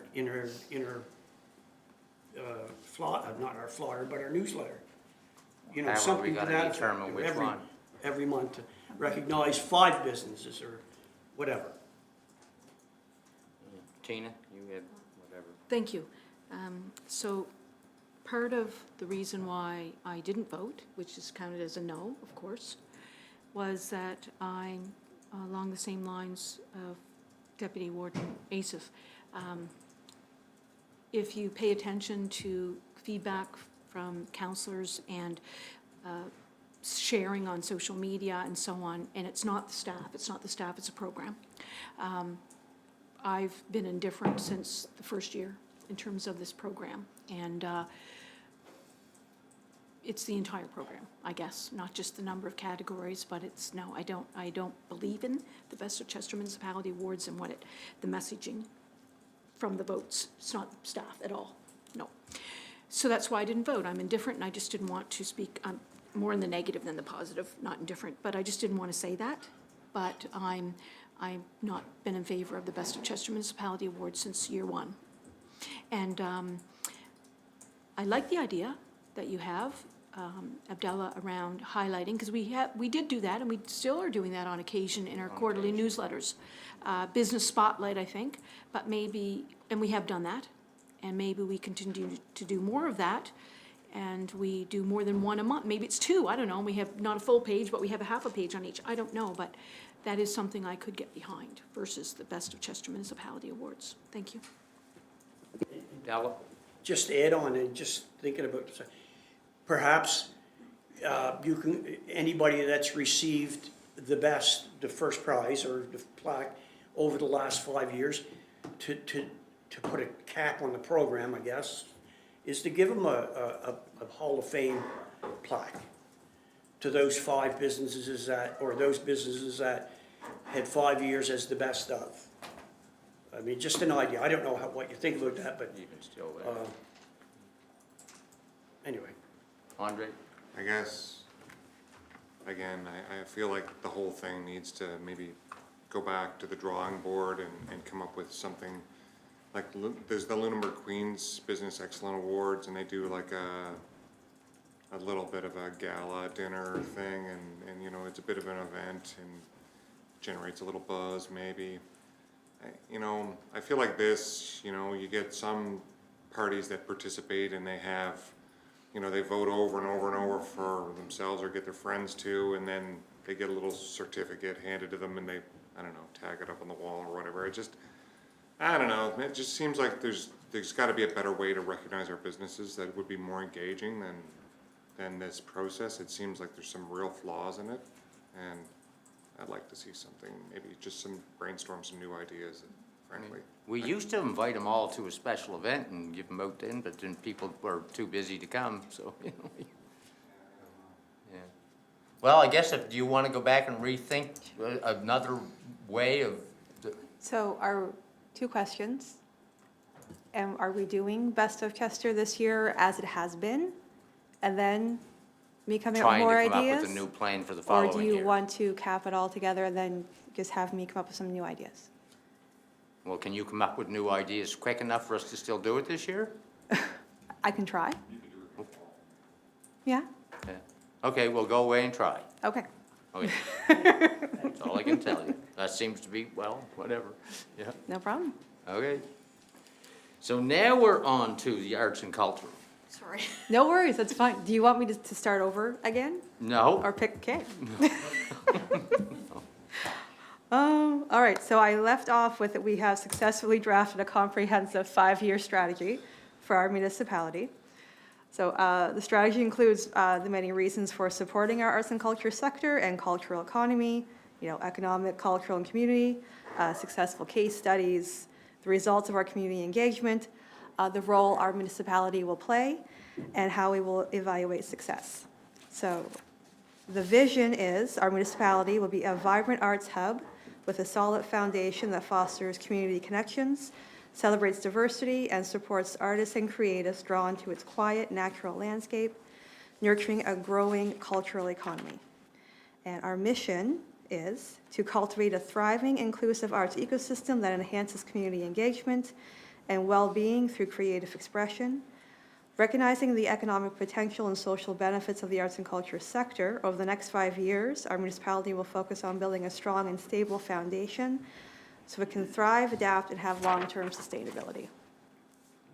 And through all of our engagement and research, 6 key priorities were identified to integrate arts and culture in municipal planning, build cultural leadership and capacity, leverage the creative sector for cultural tourism opportunities, embed equity, diversity, inclusion, and accessibility in the arts and culture sector planning, build community by strengthening arts and cultural programming, and improve public spaces, cultural infrastructure, and access to spaces.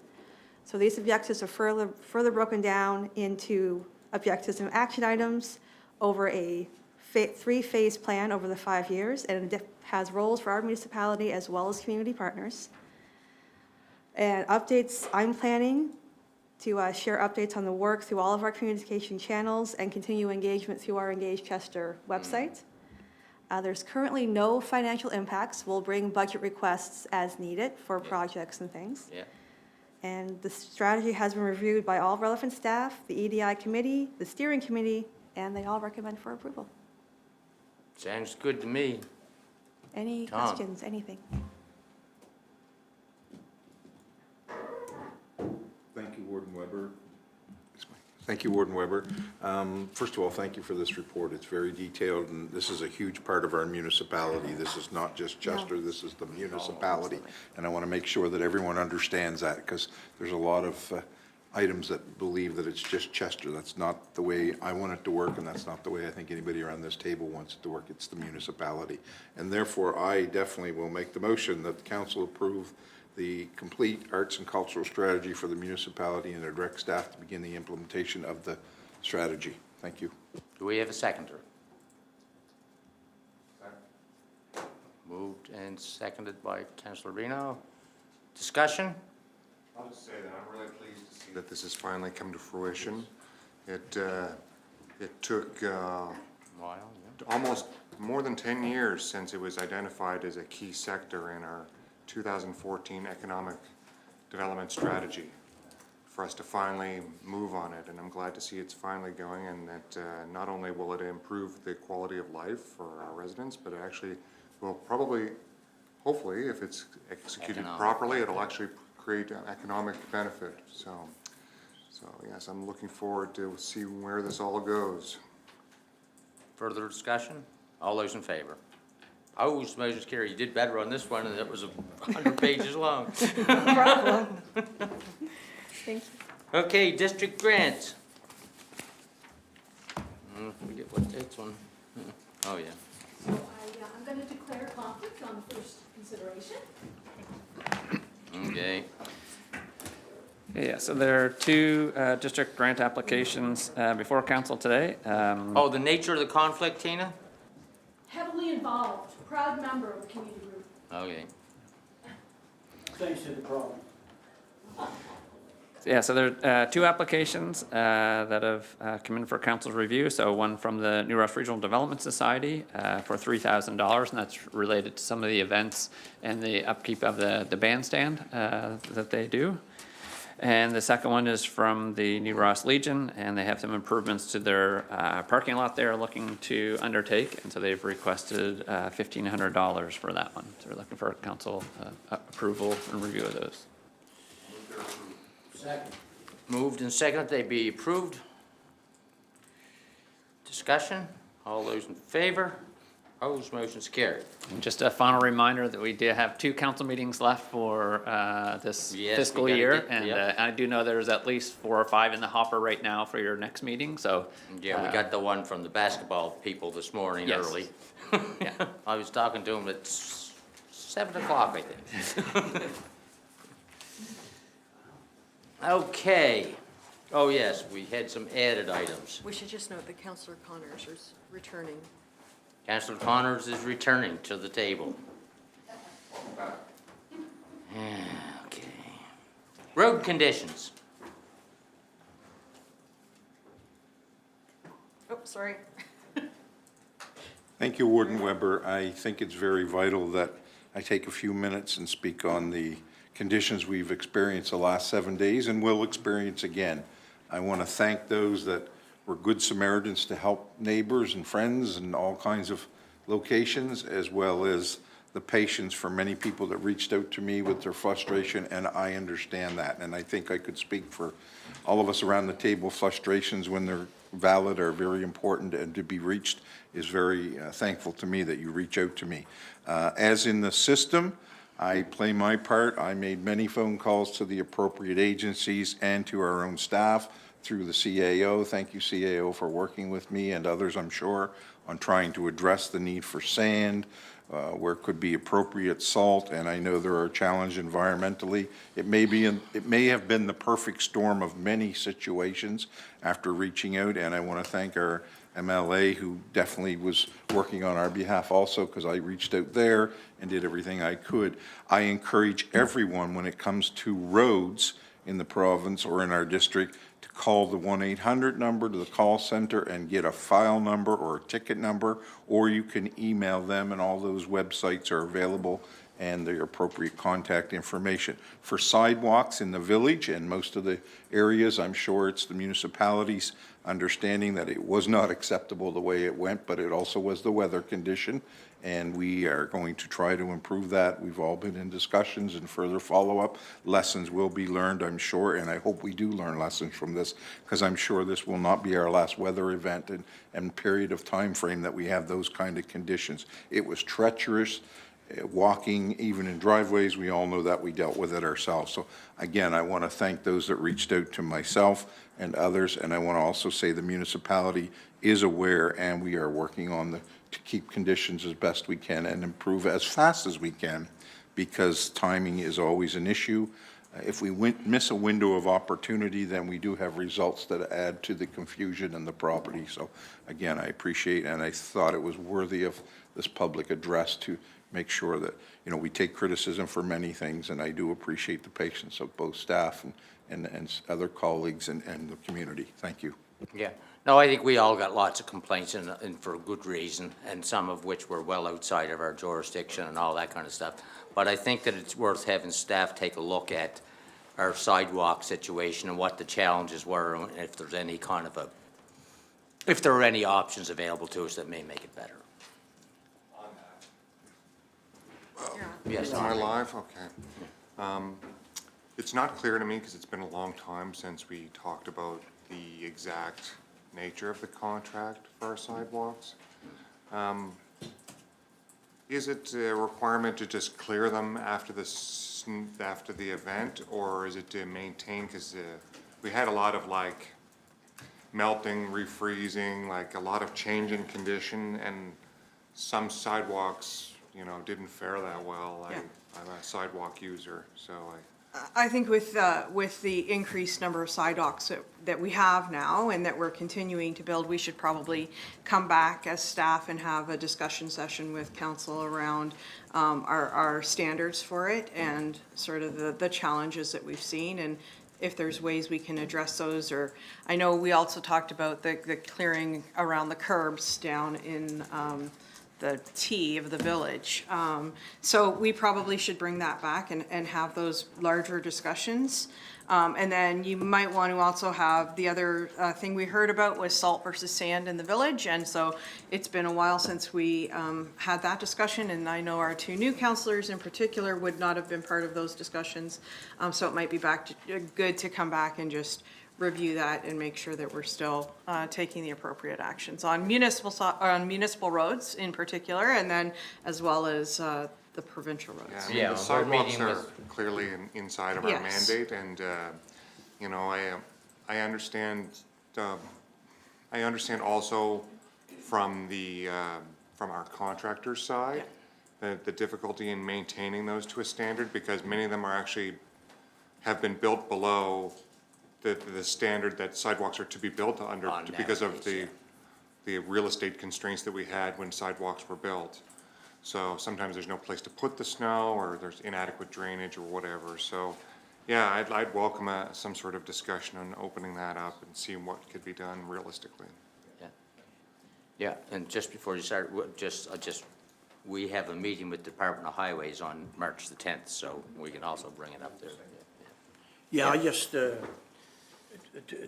Honor's point and to the report, like, I know we have a contract, and so I guess one of the things might be possible, you'd have to work with the contractor, I suppose, but, you know, that we can complement the staff, with our staff, when conditions are like they were.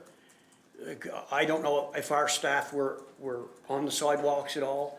That was left to the contractor. So I think a combination of the two might be one of the answers in extreme.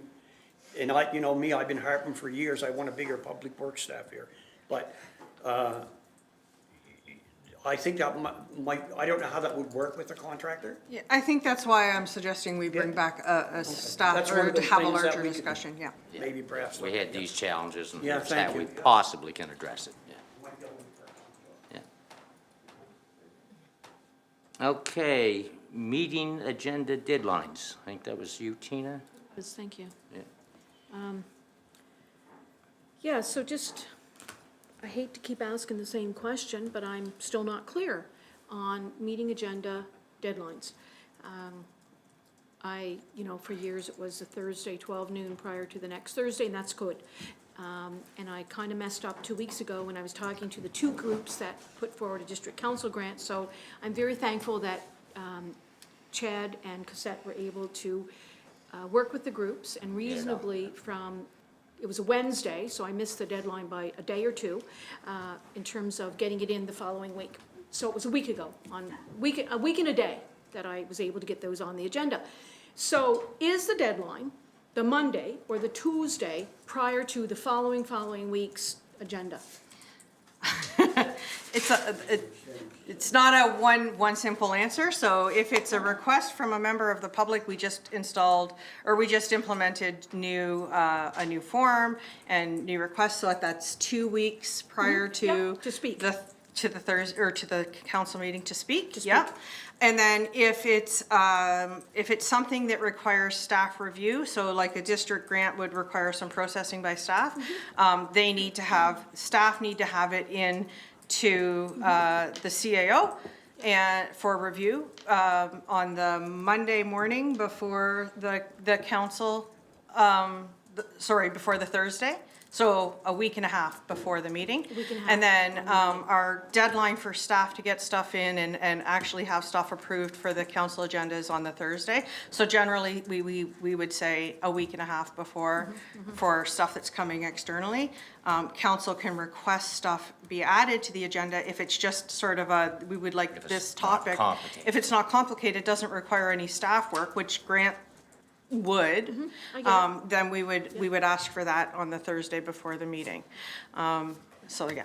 No, I'm very thankful for that, but again, consistency so that I know what so that I look like I know what I'm talking about when I'm talking to my group. So, so going back to Chad's comments around the fact that we have 2 more council meetings, I wouldn't advise any councillor to get what you just said around a district council grant requiring some information Yeah. in on the day of, No, or even a week before. I would say as a guideline for a district grant, it should be in 2 weeks 2 weeks. before would be the, 2 weeks, so we'll see if we stick, okay. So, another reference point again would be the correspondence from Denise Dodge Baker.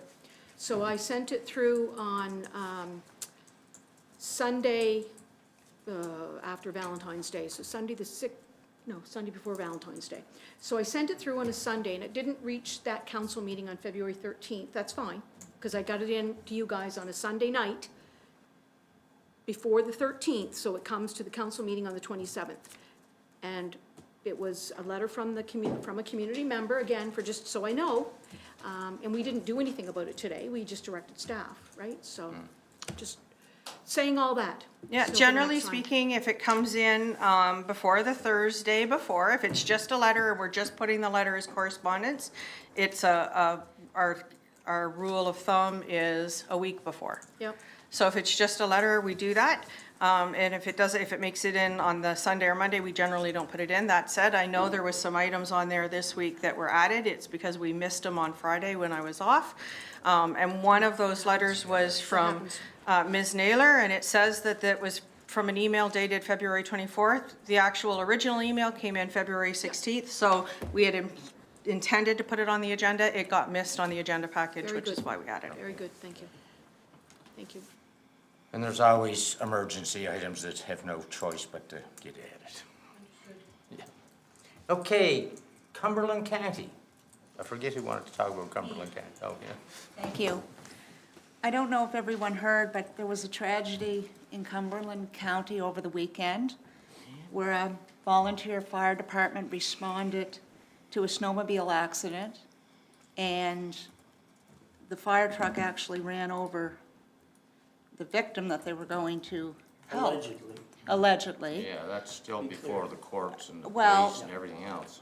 I guess the reason I'm bringing it up is because I think we all want to uphold like the integrity and the good name of our fire service. And I think what happened out of that the Cumberland County took action and created a bylaw that would allow them to, think under the code of conduct, to, I guess, dismiss a leader that was blatantly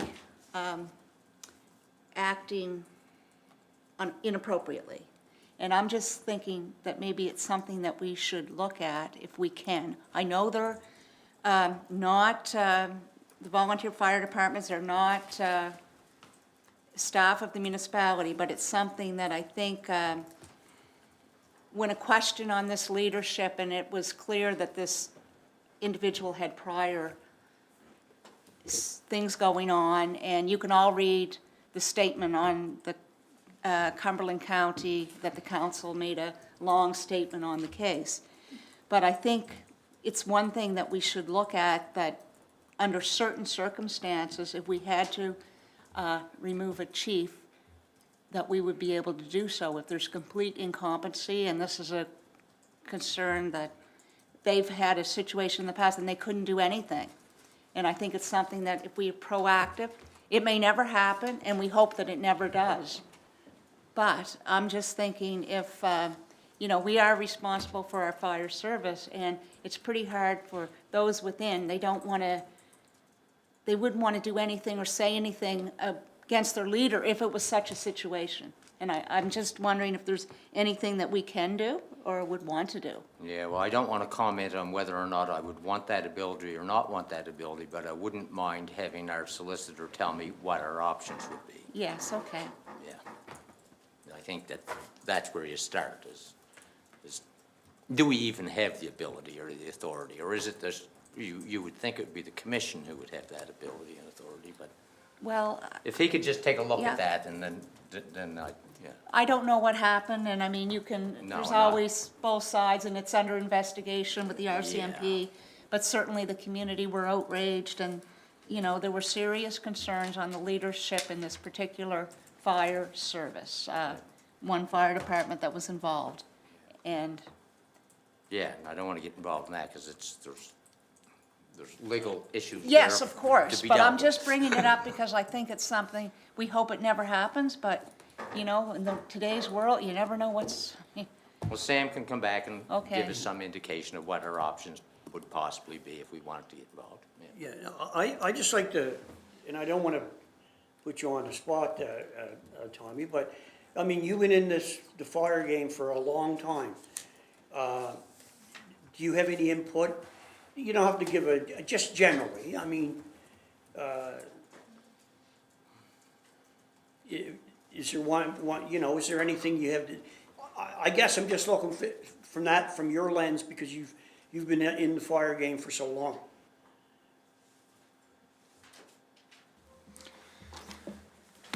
Through you, Warden Weber, to Deputy Asaph, this is a very complex situation. There are so many things that I don't want to get into any of this at this very moment. I'm taking the high road because I have to respect the people that respond. I have to respect our communities. I have to respect history, and I'm speaking as myself. This isn't the first time this has ever happened, and I hope it never happens again, that we have a situation within a department that causes loss or injury or death. I believe that this is a huge wake-up call for many, including ourselves. I'm sure the warden is well aware of where we have to, and I think his appropriate action is correct, to talk with to have the solicitor do some research. I think we all know around this table where the buck will stop in any situation. So again, I will limit my discussion and be respectful to the loss, and I send out my condolences to everyone that was involved and to the community of who are the greater loss with the family that is suffering and grieving. And again, I respect the future, what we will hopefully discover and do a better job at directing or managing whatever this council decides. So thank you, Warden, for letting me speak. Well, okay.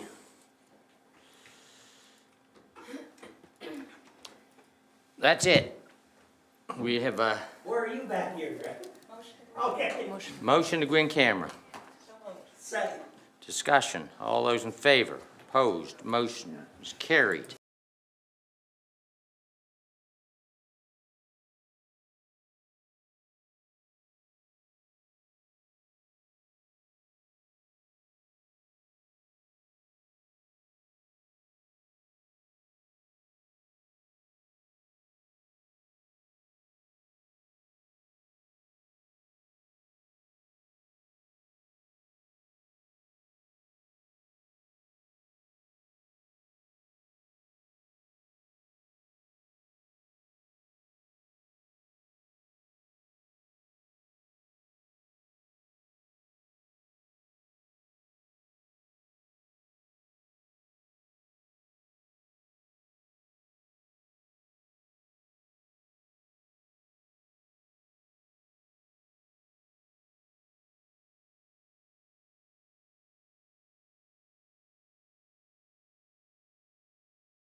To adjourn. Oh. Oh, motion to adjourn now? Motion to adjourn. Asaph, Bremner, seconded. Discussion?